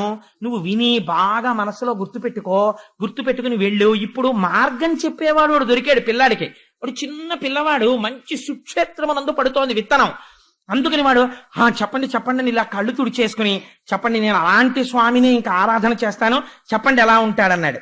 నిజంగా నారదుడి మాటలంటే ఎలా ఉంటాయో, గురువు అంటే ఎలా ఉంటాడో, ఎటువంటి భూమికనందున్న వారిని ఉద్ధరిస్తాడో చూడండి. ఆయన అంటాడు, హార కిరీట కేయూర కంకణ ఘనభూషణుడాశ్రిత పోషణుండు, లాలిత కాంచీ కలాప శోభిత కటిమండలుండంచిత కుండలుండు, మహనీయ కౌస్తుభమణి గృణిచారు గ్రైవేయ కుండానందదాయకుండు, సలలిత ఘన శంఖ చక్ర గదాపద్మ హస్తుండు భువన ప్రశస్తుడజుడు, కమ్ర సౌరభ వనమాలికాధరుండు, హత విమోహుండు నవ్య పీతాంబరుండు, లలిత కాంచననూపుర అలంకృతుండు, నిరతిశయ సద్గుణుండు దర్శనీయతముడు. ఎలా ఉంటాడో తెలుసా శ్రీ మహావిష్ణువు? ఆయన అలా నిలబడితే బాగా ముసలివాళ్లాగా చూడకూడదు, బాగా చిన్నవాళ్లాగా చూడకూడదు. మంచి యవ్వనంలో ఉన్నటువంటి వాడు నిలబడినట్టు చూడాలి. చిన్న చిరునవ్వు నవ్వుతున్నట్లు ఉండాలి. కొద్దిగా కనపడనటువంటి దంతపంక్తి కనపడుతుండాలి. మెడలో వనమాల వేసుకుని ఉండాలి. రొద చేస్తున్నటువంటి గండు తుమ్మెదలు ఆ వనమాల అంతా మూగి ఉండాలి. మంచి కిరీటం పెట్టుకుని ఉంటాడు. చెవులకి ఇలా మణికుండలములు పెట్టుకుని ఉంటాడు. వాటి యొక్క కాంతులు బుగ్గల మీద పడుతుంటాయి. చక్కటి కంఠం. ఇలా కుడి చేతిలో చక్రం పట్టుకుంటాడు, ఎడం చేతిలో తెల్లటి శంఖం ఉంటుంది. 2 రాజహంసలు పట్టుకున్నాడా అన్నట్టు ఉంటాడు. ఒక చేతిలో గద పట్టుకుంటాడు. మన గురువాయూరప్ప ఉంటారే అలాగా ఒక చేతిలో గద పట్టుకుంటాడు. ఇవాళ నేను ఆ గుడిలోకి వెళ్ళేటప్పటికి గద బాగా కనపడింది. ఓహో ధ్రువంతే రాజా అని ఆయన మంత్రం చెప్తున్నారు. ఓహో ధ్రువ శబ్దం గద. ఓహో స్వామి నన్ను అనుగ్రహిస్తున్నారనుకున్నాను. ఆ గద పట్టుకుని ఉంటాడు. ఒక చేతిలో పద్మం పట్టుకుని ఉంటాడు. బలిష్టమైనటువంటి తొడలు, పచ్చటి పట్టుపీతాంబరం కట్టుకుని ఉంటాడు. తులసి చేత అర్చింపబడినటువంటి పాదములు కలిగి ఉంటాడు. వెలిగిపోతూ ఉంటాడు. ఎంత అందంగా ఉంటాడో! సన్నటి నడుముతో ఉంటాడు. విశాలమైన వక్షస్థలంతో ఉంటాడు. కంభుకంఠుడై ఉంటాడు. మెడ నిండా పుష్పమాలలు వేసుకుని ఉంటాడు. అసలు ఆయన్ని చూడగానే అనిపిస్తుంది. ఎంత చూసినా తనివి తీరకుండా మనసులో ఆనందం పొంగిపోయేటట్టు చూడు. అంతేకాని అబ్బాయి ఎంతసేపు చూస్తానులేండి ఇంకా అలా చూసి విసుగెత్తుతోందని చూడకు. చూడడంలో రమించిపోతూ చూడడం మొదలెట్టు. అలా చూడగా చూడగా నీ మనస్సు లగ్నం అయిపోతుంది. అలా చూసి ఆహారం సంగతి కూడా మరిచిపోయి, నీకు గుర్తుండకూడదు కానీ ఎప్పుడైనా శరీరాన్ని నిలబెట్టడానికి ఆహారం తీసుకో. ఏనన్నా అలా లోపల నారాయణుణ్ణి చూడు, నీకు నారాయణుడు కనపడతాడన్నాడు. నేను తప్పకుండా అలా చేస్తానండి అన్నాడు. అంతే, ఇది గురువు అంటే. వెళ్ళిపోయాడు అంతే, గబ గబ గబ గబ గబ నడిచి వెళ్ళిపోయాడు అరణ్యానికి. యమునా తటం కనపడింది. స్నానం చేశాడు, ఆచమనం చేశాడు. వెంటనే చెప్పాడు కదా నారదుడు, నీకు కోపం ఉండకూడదు, ఇంకా పిన్ని అవి గుర్తు రాకూడదు అన్నాడు. ఓ పద్మాసనం వేసుకున్నాడు. శరీరాన్ని నిలబెట్టుకోవడానికి మాత్రమే ఆహారం తినమన్నాడు. అన్ని తులసి దళాలు తెచ్చేవాడు, అన్ని పువ్వులు తెచ్చేవాడు. ఇక్కడే ఉన్నాడు నారాయణుడు, నిన్ను రక్షిస్తాడు, నువ్వు బెంగ పెట్టుకోకు. నీకు నేను ద్వాదశాక్షరి మంత్రోపదేశం చేస్తున్నాను. 7 రోజులు నువ్వు నిష్ఠతో చేసేటప్పటికీ దేవతలు నీకు కనపడతారు రా అన్నాడు. అందుకని ఇప్పుడు స్వామి ఇక్కడున్నారు, నాకేం బెంగ అనుకున్నాడు, నాకేం భయం. స్వయంగా నారదుడు చెప్పాడు ఈ మాట, నాకు ఇంకా భయం లేదు, నా స్వామి చూసుకుంటాడు అనుకున్నాడు. ఎంత తొందరగా నా స్వామి వచ్చేస్తాడా, నేను ఎంత బాగా చేసేస్తానా, ఎంత తొందరగా లొంగిపోతాడా, ఇదే తాపత్రయం అంతే. పిల్లల యొక్క చిత్తం అలా ఉంటుందండి వాళ్ళని, కానీ మీరు సరిగ్గా పెట్టగలిగితే అంతే. తులసి తెచ్చాడు, 4 పట్టలు తెచ్చాడు, ఇన్ని ఆకులు తెచ్చాడు, ఇన్ని పువ్వులు తెచ్చాడు, ఆరాధన చేసేసేవాడు. మొదటి నెలలో 3 రోజులకొకసారి వెలగపండు రేగుపళ్ళు తినేవాడు. ఆ తర్వాత 6 రాత్రులకొక్కసారి, 2వ నెలలో 6 రాత్రులు పూర్తయిన తర్వాత కొద్దిగా గడ్డి, ఇన్ని ఆకులు తినేవాడు. 3వ నెలలో 9 రాత్రులకొక్కసారి కొద్దిగా నీళ్లు తాగేవాడు. 4వ నెలలోకి వచ్చేసరికి 12 రాత్రులకొకసారి వాయుభక్షణం చేసేవాడు. అదేమిటంటే వాయుభక్షణం ఎలా చేస్తారు అని మీకు అనుమానం రావచ్చు. వాయుభక్షణం అంటే ఆ పిల్లవాడి యొక్క బుద్ధి వ్యగ్రత చేత, వాడి యొక్క నిష్ఠ చేత వాడికి తెలియకుండా ప్రాణాయామము, పూరకము, రేచకము, కుంభకము వచ్చేసాయి. వాడొక్కసారి ఊపిరి తీస్తే 12 రోజులు ఆ ఊపిరిని నిలబెట్టేసేవాడు. నిలబెట్టేసి శ్రీమన్నారాయణ దర్శనం చేస్తూ ఉండిపోయేవాడు. అలా కుంభకం చేసి 12 రాత్రులకు ఒక్కసారి విడిచిపెట్టేవాడు. విడిచిపెట్టి కాసేపు అని ఊపిరి తీసేవాడు. మరాళి మందగమనామహాలా వన్యసేవదిహి, ఆ ఊపిరిని తీసి శరీరాన్ని పోషించేవాడు. మళ్ళీ అంతే కుంభకం చేసేవాడు. కుంభకం చేసి మళ్ళీ భగవంతుడి గురించి ఆలోచన చేస్తూ 5వ నెల వచ్చేసరికి బొటనవేలు మీద నిలబడేవాడు. ఏదో కొంతకాలం అయిపోయిన తర్వాత బొటనవేలు నెప్పెట్టినట్టు అనిపిస్తే కుడికాలు తీసి యువతల పెట్టి ఎడమకాలి బొటనవేలు మీద నిలబడేవాడు. ఆ స్థితికి వెళ్ళేటప్పటికి 5వ నెల వచ్చేసరికి ఏ స్థితి వచ్చేసిందో తెలుసా అండి? ఈ పిల్లవాడి నిష్టకి కుడికాలి బొటనవేలు తీసి ఇలా పెట్టేటప్పటికి భూమండలం అంతా ఇటు ఒరిగిపోయింది. పిల్లవాడు ఎడమ బొటనవేలు ఇటు పెట్టేటప్పటికి భూమండలం ఇటు వంగిపోయింది. పిల్లలు ఆడుకుంటుంటారే ఏదో ఇలా ఎక్కి ఇలాగా, అలా భూమండలం అటు ఇటు ఒరగడం ప్రారంభమైంది. వాడి శక్తి చేత, వాడి తపశ్శక్తికి వాడిలోంచి తపోధూమములు పైకి లేస్తున్నాయి. వాడికి తెలియదు అది గమ్మత్తు. వాడికి ఒకటే కోరిక. ఏమిటా కోరిక? నారాయణుణ్ణి చూడాలి. ఇలా అపారమైన తపస్సు చేసేస్తున్నాడు. చేసేస్తుంటే అప్పుడు దేవతలందరూ ఏమిట్రా భూమండలమే కంపించిపోతోందని బెంగ పెట్టుకుని గబగబా వైకుంఠానికి వెళ్ళారు. అక్కడ సాకారుడై ఉంటాడు, అంతటా ఉంటాడు పరమాత్మ శ్రీ మహావిష్ణువు. కానీ భక్తులను అనుగ్రహించడానికి ఒక ఆకారమును తాను పొందుతాడు. అలా పొందిన ఆకారము విష్ణువు యొక్క ఆకారము, అది సగుణం అంటారు. అటువంటి సగుణమైన మూర్తి దగ్గరికి వెళ్ళి ప్రార్థన చేశారు. ఒక విచిత్రమైనటువంటి విషయం, దేవతలకి సంకటం ఎందుకు వచ్చిందో తెలుసా అండి? ఇప్పుడు అదేమో యవ్వనంలో ఉన్నవాడు తపస్సు చేస్తున్నాడు అనుకోండి, వాడు ఓ అప్సరసని పిలిచి భంగం చేసి పారాయని పంపించేస్తాడు. పిల్లాడు 5 ఏళ్ల పిల్లాడు వీడి దగ్గరికి ఎవరిని పంపిస్తారు? వీడిని ఇప్పుడు అసలు ఎలా నిగ్రహించాలో వాళ్ళకి అర్థం కాలేదు. పైగా వీడికి లోపల ఇంకా ఎంత పూనిక పట్టేసిందంటే నేను నారాయణుణ్ణి చూడాలి ఈ కళ్ళతో, అంతే.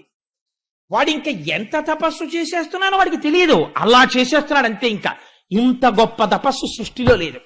ఇటువంటి తపస్సు చేస్తూ ఆయన దగ్గరికి వెళ్ళారు. స్వామి ఇదేం విచిత్రం అండి, 5 ఏళ్ల పిల్లాడేమిటి, 5 నెలలు తపస్సు ఇంతే, only 5 months short term programme. కానీ ఆ తపస్సు ఇప్పటివరకు ఎవరూ చేయలేదు. వాడి కోరిక ఏమిటో తెలియదు. పోనీ విచిత్రం ఏంటంటే వాడు ఈ కోరికతో చేస్తున్నాడు, ఇంద్ర పదవి కోసం చేస్తున్నాడు అనుకోండి, ఇంద్రుడు కంగారు పడిపోయి ఏదో ఒకటి చేసేస్తాడు. చాలా పెద్ద పదవి కావాలంటాడంతే. నారదుడు అడిగితే కూడా వాడికే తెలియదు వాడికి కావలసిన పెద్ద పదవి ఏమిటో. అసలు ఆ పెద్ద పదవి ఏమిటి, వాడు ఎందుకు చేస్తున్నాడు, మీరు కావాలంటాడు, మీరే ఇవ్వాలంటాడు, అసలు ఏమిటి అల్లరి. స్వామి మీరు బయలుదేరి ఒక్కసారి వెళ్ళండి స్వామి, ఏమనుకోవద్దు, ఇలా అయిపోతోంది భూమండలం అంతాను అన్నారు. అంటే ఆయన అన్నాడు ఒక నవ్వు నవ్వి, ఎవడు రానా గురించి ఏడ్చి ఇలా తప్పించినవాడు వాణ్ణి చూడ్డానికి పొంగిపోతూ పెడుతున్నానన్నాడు అని లక్ష్మీ సహితుడై గరుడ వాహనారూఢుడై ధ్రువుడు తపస్సు చేస్తున్నటువంటి మండలానికి వచ్చాడు. వచ్చి ఒక్కసారి ఆ భూమండలం మీద నిలబడి సాక్షాత్కరించాడు. సాక్షాత్కరించేటప్పటికి పిల్లవాడండి, చిన్నవాడు, ఆయనకి ఏం తెలుసు ధ్రువుడికి. కళ్ళు విప్పి చూశాడు. ఓహ్, ఎదురుగుండా తేజోవిరాజితమైనటువంటి మూర్తి దర్శనమిచ్చాడు. ఎవ్వరికీ దర్శనమివ్వని స్వామి, మాంసనేత్రములకు గోచరము కాని స్వామి ఈ నేత్రములకు ధ్రువుడికి దర్శనమిచ్చాడు.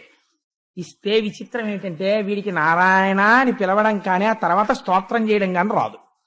ఎందుకంటే వాడు ఏమైనా చదువుకుంటే కదా, వాడికి గురుముఖత విద్య లేదు, వాడు పురాణం చదవలేదు, వాడు ఉపనిషత్తు చదవలేదు, వాడి కోరిక ఏమిటో వాడికి తెలియదు, వాడు వచ్చి తపస్సు చేశాడు. ఇప్పుడు స్వామి వచ్చిన తరువాత కనీసం స్వామి మీ అంతటి మహాపురుషులు వచ్చి దర్శనమిచ్చారు అని ఏదో అనాలి కదా, ఒక స్వాగత వాక్యం. వీడు నేను కోరుకున్న స్వామి కనపడ్డారని జుర్రేస్తున్నాడు కళ్ళతోటి.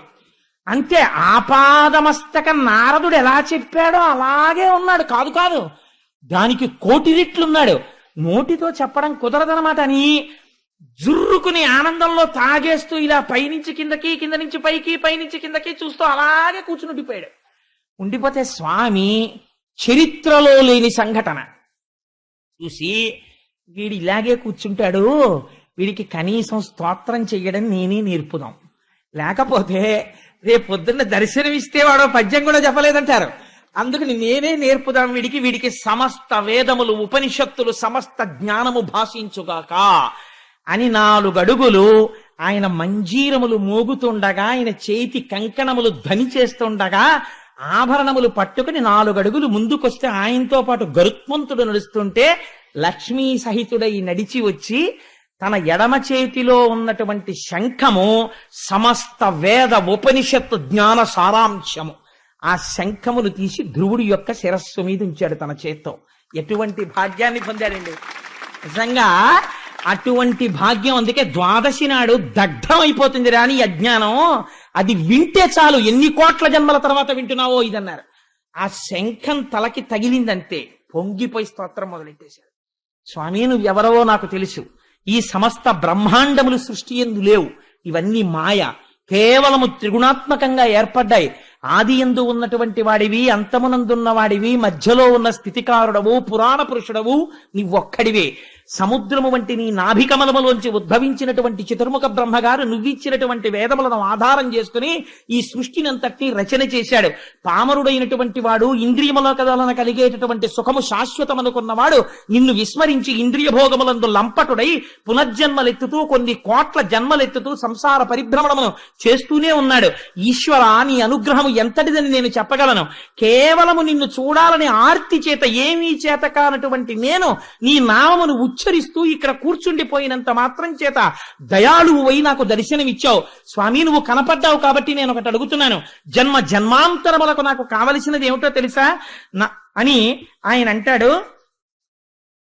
హరిభజనీయ మార్గనీయతాత్మకుడై భవదీయమూర్తిపై వరలిన భక్తియుక్తులకు వారల సంగతి కలుగచేయు సత్పురుష సుసంగతిన్ వ్యసన దుర్భవ సాగరమప్రయత్తతన్ సరస భవత్ కథామృత రసంబునమత్తుడనై తరించదన్. స్వామి సర్వకాలములయందు నీ కథలే తలుచుకుంటూ, నిన్నే చూస్తూ, నీ గురించే మాట్లాడుతూ, ఎప్పుడు వెళ్ళి పలకరించినా ఆ మాటలు మళ్ళీ ఈశ్వరుడిలోకి వెళ్ళిపోయి, ఎప్పుడు భగవత్ కథలు చెప్పుకుంటూ, మనస్సు పొంగిపోతూ, ఎప్పుడు ఈశ్వరుడు గురించే తలుచుకుంటూ, ఒక్కడు కూర్చున్నా సరే ఏదో తలుచుకుని వాళ్ళో వాడే సంతోషపడిపోయి అటు ఊగిపోయి ఇటు ఊగిపోయి వెర్రినవ్వు నవ్వేసుకుంటుంటే, ఏమిటండి ఆయన అలాగా వెర్రేళ్ళగా అలా ఊగిపోతుంటాడు అంటుంటే, లోపల ఈశ్వరుణ్ణి తలుచుకోవడం వల్ల కలిగినటువంటి ఆనందం లోపల పట్టక, నిండిపోయినటువంటి నీటితో కూడినటువంటి బిందె ఇంకా నీటిని పట్టలేక అంచులవించి కారిపోయినట్టు లోపల భగవంతుని యొక్క గుణములను స్మరించడము చేత కలిగినటువంటి ఆనందము లోన పట్టక, కర్మేంద్రియ సంఘాతమైనటువంటి శరీరము అటు ఇటు కదిలిపోతూ ఆనందపడిపోయేటటువంటి మహాపురుషులైనటువంటి భక్తులతోటి నాకు సాంగత్యం. వారితో కలిసి ఉండడం చేత ఆ మాటలు విని విని విని నా మనస్సు కూడా నీ యొక్క పాదార విందముల యందు శాశ్వత స్థానమును పొందుతుంది. స్వామి నాకు కావలసినది ఏమిటో తెలుసా, నిరతము తావకీన భజనీయ పదాబ్జ సుగంధ లబ్ధి ఎవ్వరి మది నొందగా కలుగు వారలు తత్ప్రియ మర్చదేహమున్నరయ తదీయ దార తనయాది సుహృద్గృహ బంధు వర్గమున్మరతురు విశ్వతోముఖ రమాహృదయేశ ముకుంద మాధవ. ఎన్ని మాటలు వచ్చేసాయో చూడండి. ఆ శంఖం తగలగానే ఆయన అంటున్నాడు, సంసారములో లేరా అంటే సంసారములో ఉంటారు, సంసారము వదిలేశారా అంటే వదిలేసినట్టు కనపడదు. సంసారములో ఉంటారు, భార్య గుర్తుండదు, పిల్లలు గుర్తుండరు, ఎప్పుడు మనస్సంతా దేని మీద రమిస్తుంటుంది? ఈశ్వరుడి మీద రమిస్తూ ఉంటుంది.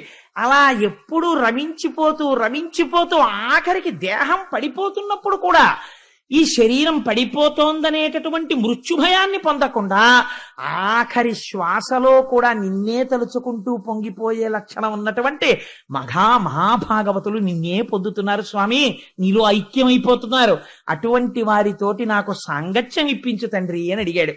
అడిగితే స్వామి చూసన్నారు, ఊరే నువ్వు చాలా గొప్ప స్తోత్రం చేశావురా, మహావైరాగ్యం ఉన్న వాళ్ళు ఇటువంటి స్తోత్రం చేయరు. నీ స్తోత్రం నన్ను చాలా ఆనందపరిచింది, కానీ నీకేం కావాలి అని నేను అడగాలి. ఇప్పుడు అడిగితే నువ్వేం చెయ్యాలి?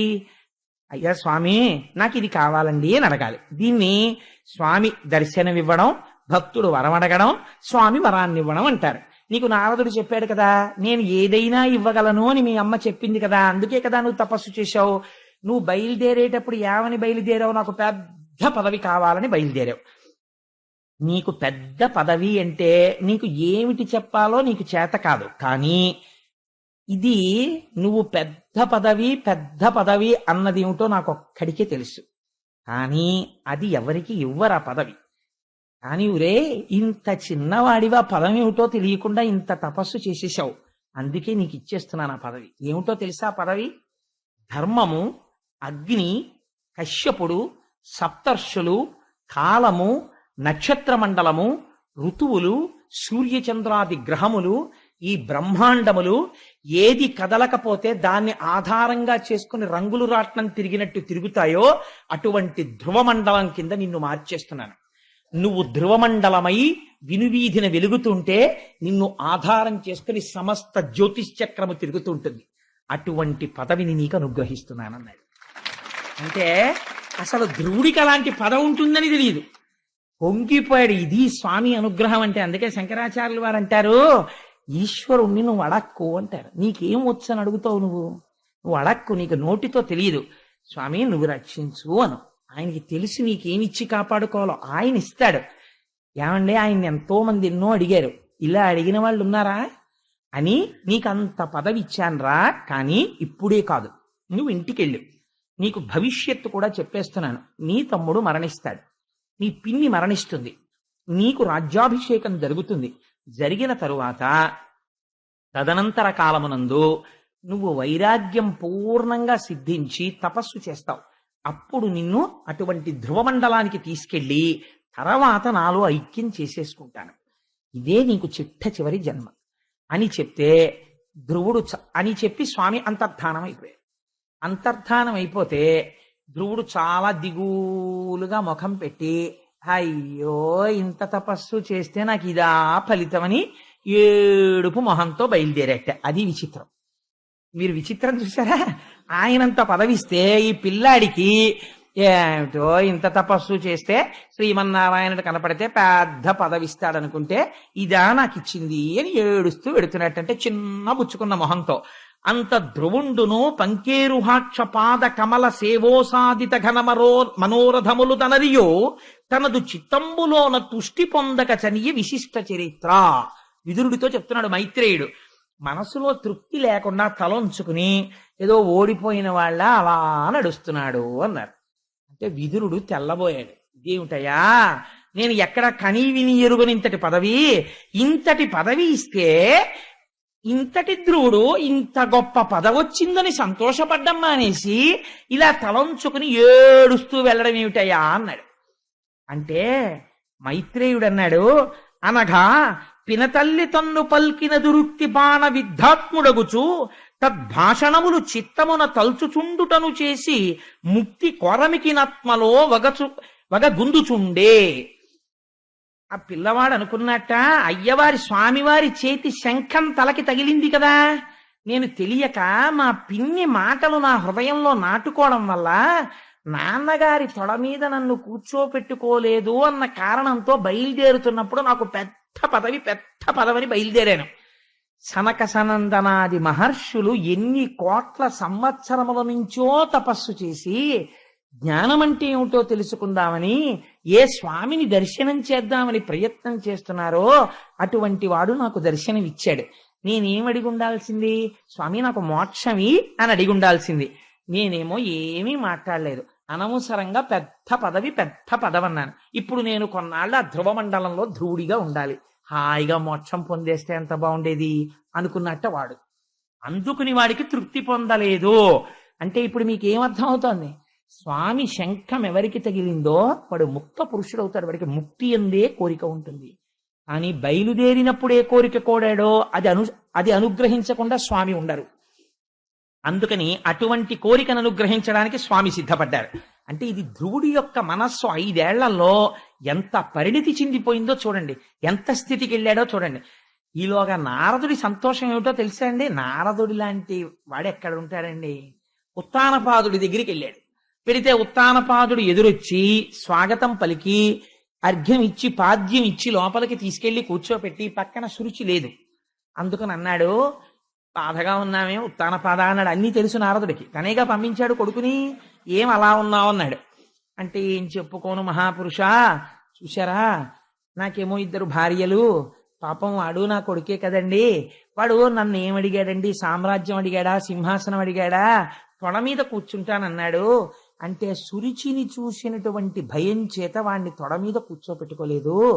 నారాయణుడి గురించి తపస్సు చెయ్యండి, వాడు అడవికి వెళ్ళిపోయాటండి. తర్వాత నేను అడిగితే అడవికి వెళ్ళిపోయాడు తపస్సుకు అన్నారు. పిల్లాడు 5 ఏళ్ల పిల్లాడు, వాడి తపస్సు ఏమిటి, వాడికి అరణ్యం ఏమిటి, వాడిని ఏ క్రూర మృగాలు తినేశాయో, కన్న తండ్రిని అయ్యుండి పిల్లవాడి పట్ల ఇంత క్రూరంగా ప్రవర్తించానే అని నా మనసు గాయమును పొందింది అన్నాడు. తప్ప సురుచిని వదిలేశాను, దాని మాట వినడం మానేశాను లేదు. అది విచిత్రం. మనం ఎక్కడో పశ్చాత్తాపం ఉంటుంది ఈ పని చేశామని, కానీ ఇంకా సురుచికే పెద్దపీట వేస్తుంటాం. అలా ఉండకపోతే ఇంత అల్లర్లు ఎందుకుంటాయండి మనకి? ఆ అజ్ఞానం పోవడానికే దాల్చినాడు ఇది వినడం కదా. అందుకని ఈ మాటలంటే నారదుడు అన్నాడు, ఒరే నువ్వు తొడెక్కించుకోలేదు, కానీ ఇప్పుడు ఆయన ఏ స్థితి పొందేశాడో తెలుసా ధ్రువుడు? ముందు శుభవార్త చెప్పేమంటే అంత ఇష్టం అనండి నారదుడికి, తన ప్రమేయం లేకుండా జరిగిపోతుందేమో అని పరిగెత్తేస్తుంటాడు. చూడండి, అది అందరికీ ఉండే హృదయం కాదండి. ఒక్కొక్కరికి పెట్టడం అంటే ఎంత ఇష్టం, తొందరపడిపోయి పెట్టేస్తారు. ఒక్కొక్కరికి సేవ చేయడం అంటే ఎంత ఇష్టం. మా అనురాధక్క చూడండి, ఎక్కడైనా సేవ చేయమంటే ఎంత ఇష్టం. మా ముత్యాలు సత్యనారాయణ వీళ్ళందరూ. అందుకని కొంతమంది సేవా తత్పరతతో ఉంటారు.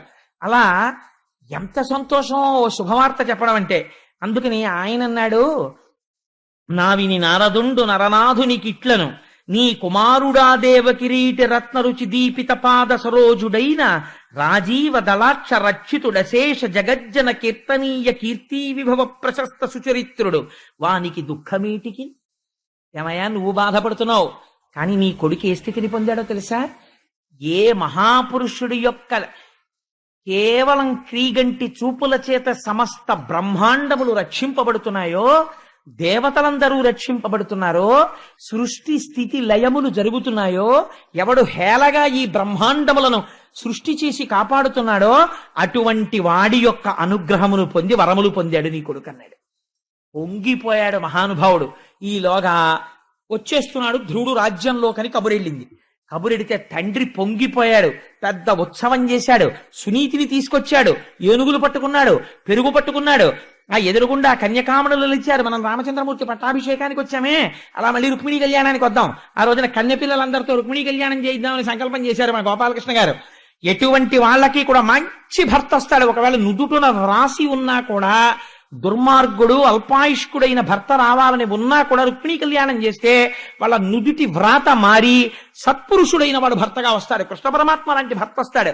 అందుకని భాగవతం జరుగుతోంది కాబట్టి కోటేశ్వరారు రుక్మిణీ కళ్యాణం రోజున ఆడపిల్లలు కన్నె పిల్లలందరినీ కూర్చోబెట్టి రుక్మిణీ కళ్యాణం చేద్దాం, ఎన్ని వేల మంది అయినా సరే చేద్దామండి అన్నారు. అందుకని ఆ రోజున రుక్మిణీ కళ్యాణం చేద్దాం మనందరం చక్కగాను.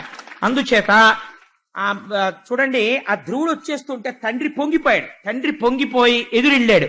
చక్కగా అక్షతలు తల్లుతున్నారు. ఆ కన్యకామణులు వెళ్ళారు, వేదం చదువుతున్నటువంటి బ్రాహ్మణులు వెళ్ళారు, ఏనుగులు వెళ్ళాయి, గుర్రాలు వెళ్ళాయి. ఆ పిల్లవాడికి ఎదురెళ్ళి కొడుకు వెళ్ళిపోయాడు బతకడేమో అన్న కొడుకు బతికి బట్ట కట్టాడు.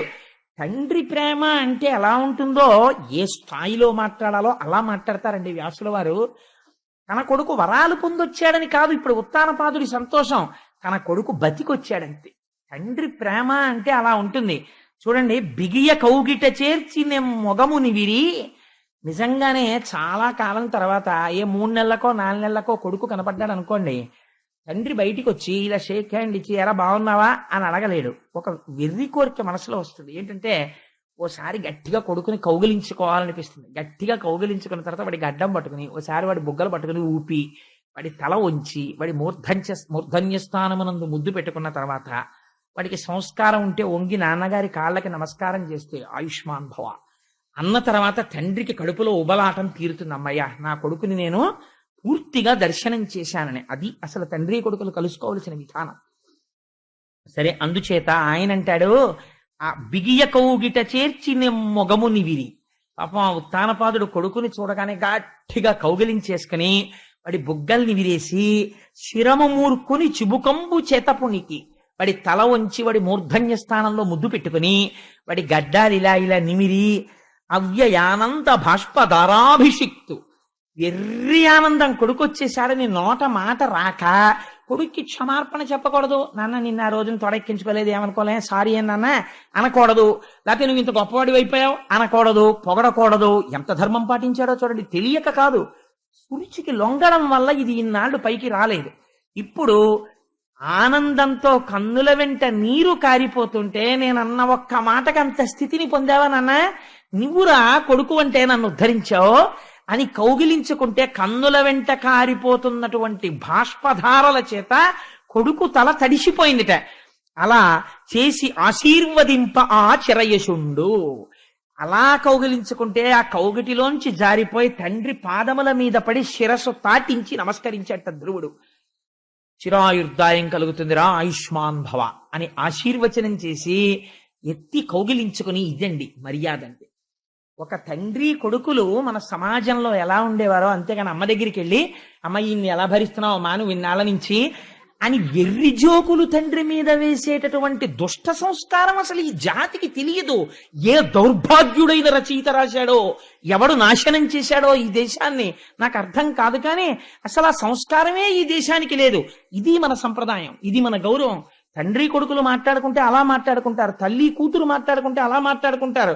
అంత వైభవోపేతంగా ఉంటుంది. ఒక అత్త కోడలు మాట్లాడుకుంటే అలా మాట్లాడుకుంటారు. అది స్థితి అంటే. సరే, అందుచేత మళ్ళీ నేను అటుపోతుంటాను ఇటో ఉండుండి అని సంతోషపడిపోయి ఆ కొడుకుని చూసి నోట మాట రాక అనగా నీ వలన ఎంత వైభవాన్ని పొందాన్రా అని సంతోషపడి లోపలికి తీసుకెళ్ళాడు. తీసుకెళ్లిన తర్వాత ఇక్కడ వ్యాసుల వారు సంక్షిప్తం చేశారు. ఈ పిల్లవాడికి ఆ రాజ్యములో ఉన్న వాళ్ళందరూ కూడా పట్టాభిషేకం చెయ్యమని అడిగారు. ఉత్తముడు కూడా అంగీకరించాడు. చిత్రం ఏమిటంటే సునీతి సురుచి ఇద్దరు వచ్చారు ఎదురు. వస్తే సునీతికి సురుచికి ఇద్దరికీ కూడా శిరస్సు వంచి నమస్కరించాడు ధ్రువుడు. ఇద్దరూ ఆశీర్వచనం చేశారు. ఏనుగు మీద పక్కన తమ్ముడు కూడా కూర్చోవాలని పట్టుపట్టి ఉత్తముణ్ణి కూర్చోబెట్టుకుని అంతఃపురంలోకి వెళ్ళాడు. ఉత్తముడు సంతోషించాడు. ఈయనకి పట్టాభిషేకం చేయమని ప్రజలందరూ అడిగారు. ధ్రువుడికి పట్టాభిషేకం చేశాడు. చేసిన తరువాత ఒక గమ్మత్తు జరిగింది. మీరు ఇది బాగా జ్ఞాపకం పెట్టుకోవాలి జీవితంలో. చిన్నపిల్లలు కదా, వాళ్ళకేం తెలియదు కదా అనో, భాగవతులు కదా, మారు మాట్లాడరు కదా, తెగబడి దెబ్బలాడరు కదా అనో, భాగవతుల మనస్సుని మీరు బాగా కష్టపెట్టారనుకోండి, వాడు లోపల పొందినటువంటి పరితాపము వలన కన్నుల వెంట నీరు కారిందనుకోండి, అది కట్టి కుడిపేయవలసిందే. దాని ఫలితం అది ఇచ్చేస్తుంది. సురుచి యొక్క కుమారుడైనటువంటి ఉత్తముడు ఉత్తర దిక్కునున్న హిమాలయ పర్వతాల మీదకి వెళ్ళాడు. అందులో ఉత్తముడు ప్రాణములు కోల్పోయాడు. కొడుకు మరణించాడన్న వార్త విన్నటువంటి సురుచి అరణ్యములో ప్రయాణిస్తోంది. కార్చిచ్చు పుట్టి అందులో కాలిపోయి సురుచి మరణించింది. మరణిస్తే ఒక ఆశ్చర్యకరమైనటువంటి సంఘటన జరిగింది. చేసిన పాపం కట్టి కుడపక మానదు. కాబట్టి అన్నిటికన్నా జాగ్రత్తగా ఉండవలసింది దేని విషయంలోనో తెలుసా అండి? నోటి విషయంలో. ఉంది కదా అని ఎవరితో పడితే వాళ్ళతో అలా మాట్లాడకూడదు.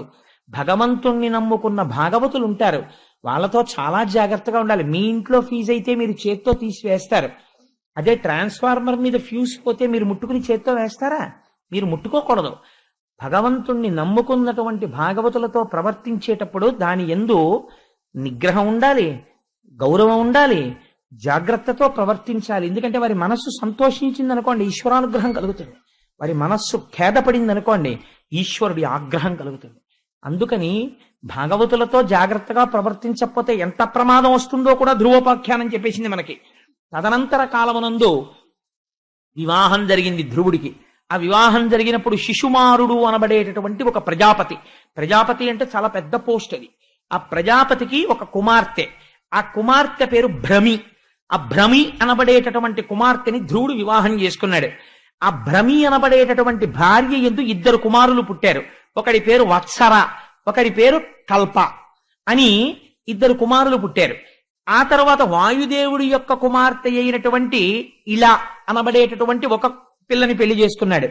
ఆ పిల్ల యందు ఉత్కళ అనబడేటటువంటి కుమారుడు జన్మించాడు. వేరొక కుమార్తె కూడా జన్మించింది. ఇవన్నీ ఏమిటో తెలుసా అండి? ఆయన పొందబోయే పదవి యొక్క అర్హతలు. మీకు ఆయన ధ్రువపదమై ఉంటాడు, ఆయన కదలకుండా అన్ని కదులుతుంటాయి. ఇలా కదిపేదేది? సృష్టి ఉండాలంటే వాయువు ఉండాలి. అందుకని వాయువు కూతుర్ని వివాహం చేసుకున్నాడు. ప్రజాపతి అయినటువంటి శిశుమారుడు యొక్క పిల్లని పెళ్లి చేసుకున్నాడు. ఆ పిల్లని పేరేమిటి? భ్రమి. భ్రమి అంటే కదలడం. ఏమిటి కదులుతోంది? జ్యోతిష్ చక్రమనందు సూర్యమాన చాంద్రమానముల చేత తిథులు నక్షత్రములు అన్నింటితోటి బ్రహ్మాండములు కాలమునందు కదులుతుంటాయి. కదులుతున్న కాలమునకు కదలని తాను ఆధారభూతుడై ఉంటారు, తనకు ప్రదక్షిణంగా తిరుగుతూ ఉంటారు. ఇటువంటి దానికి భ్రమి భార్య. ఈ కాలమునకు హద్దు ఏమిటి? వత్సర. వత్సర అంటే మనం ఒక సంవత్సరాన్ని ముందు ప్రమాణంగా చెప్తాం. ఏదో పార్థివనామ సంవత్సరే ఉత్తరాయణే మాఘమాసే శుక్లపక్షే ద్వాదశిన్యాం వాసరః అని కదా సంకల్పం చెప్తాం. అందుకని వత్సరము ఒక హద్దు. యుగాంతం అయిపోయిన తర్వాత హద్దేది? కల్పము. శ్వేతవరాహ కల్పే అలా చెప్తాం. అందుకని కల్పం ఒక హద్దు, వత్సరము ఒక హద్దు. ఈ 2 హద్దులు తనకి బిడ్డలై వచ్చారు. ఇప్పుడు ఇప్పుడు తను పొందపోయేటటువంటి పదవిని ఆవిష్కరిస్తున్నారు. ఉత్తముణ్ణి ఒక యక్షుడు సంహరించాడని తెలుసుకున్నాడు. తెలుసుకుని ఆగ్రహించాడు. ఇది చాలా జాగ్రత్తగా వినాలి. ధ్రువోపాఖ్యానంలో ఈ మలుపుని. కోపం వచ్చింది.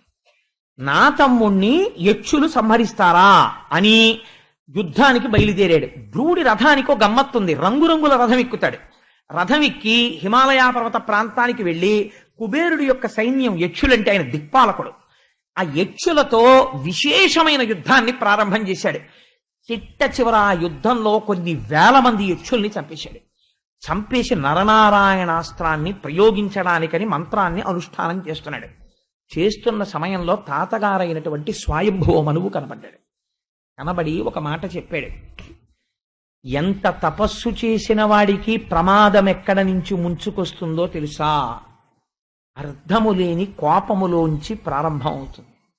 నువ్వంత తపస్సు చేశావు, 5 సంవత్సరముల వయస్సులో తపస్సు చేశావు.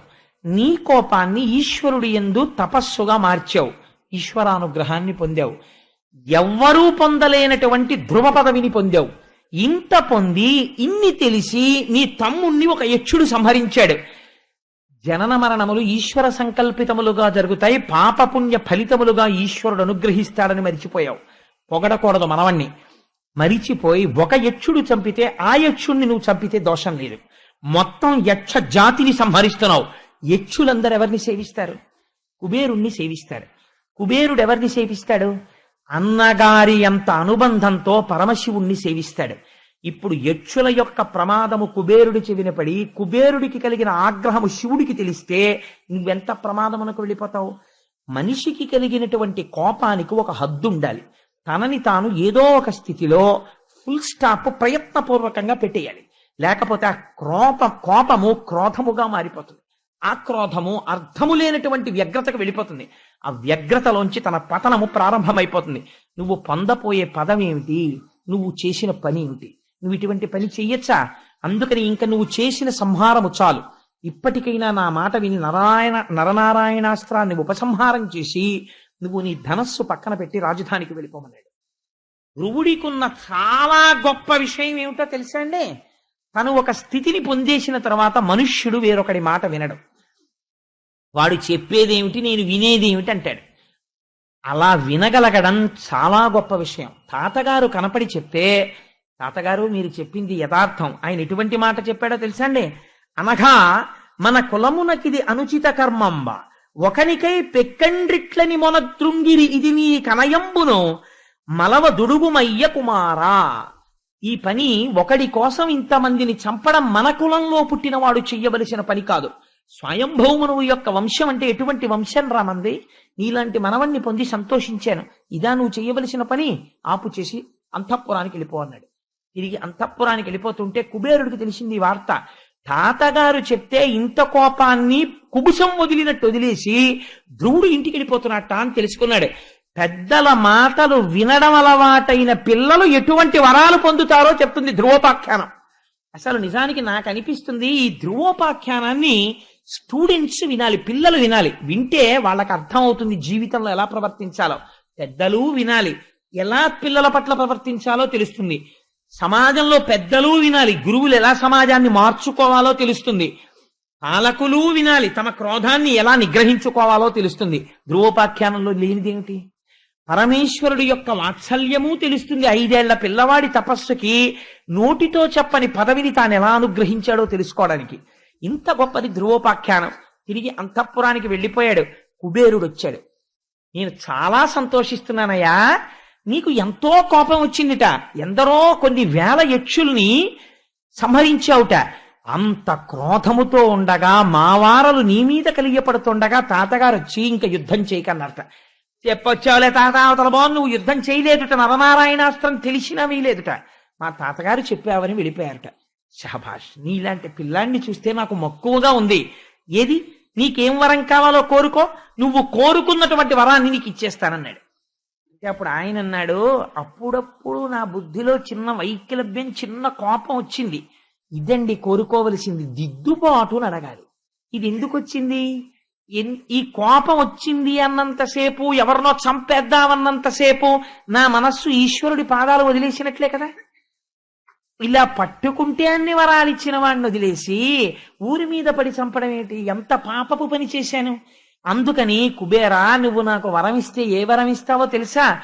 నా బుద్ధి రాత్రనక పగలనక ఏ కాలమునందు కూడా భగవంతుని పాదార విందముల నుండి విస్మరణము లేని నామము చెబుతూ తరించిపోయేటటువంటి భక్తి నాకు నిర్హేతుకముగా నీ వరము చేత కటాక్షింపబడుగాక అని అడిగాడు. అడిగితే ఎటువంటి వరం కోరుకున్నావురా నాయనా, నీకు అనుగ్రహిస్తున్నానన్నాడు కుబేరుడు. దాంతో ధ్రువుడు అపారమైన భక్తి సంపన్నుడైపోయాడు.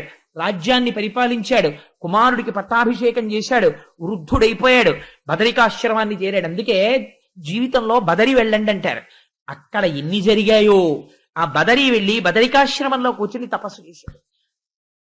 తపస్సు చేస్తుంటే ఒక ఆశ్చర్యకరమైన సంఘటన జరిగింది. ఎవరి జీవితాల్లోనూ బహుశా ఇలా జరుగుతాయని నేను అనుకోను. ఒక చిత్ర విచిత్రమైనటువంటి విమానం ఒకటి వచ్చి ఆ పర్వత శిఖరం మీద దిగింది. అందులోంచి 2 పురుషులు నడిచి వచ్చారు. వాళ్ళు నీలమేఘము వంటి శరీరము కలిగిన వాళ్ళై శంఖ చక్ర గదాపద్మములను పట్టుకుని తాను 5వ ఏట చూసిన శ్రీమన్నారాయణుడు ఎలా ఉంటాడో అటువంటి స్వరూపాలతో 2 నడిచొచ్చారు.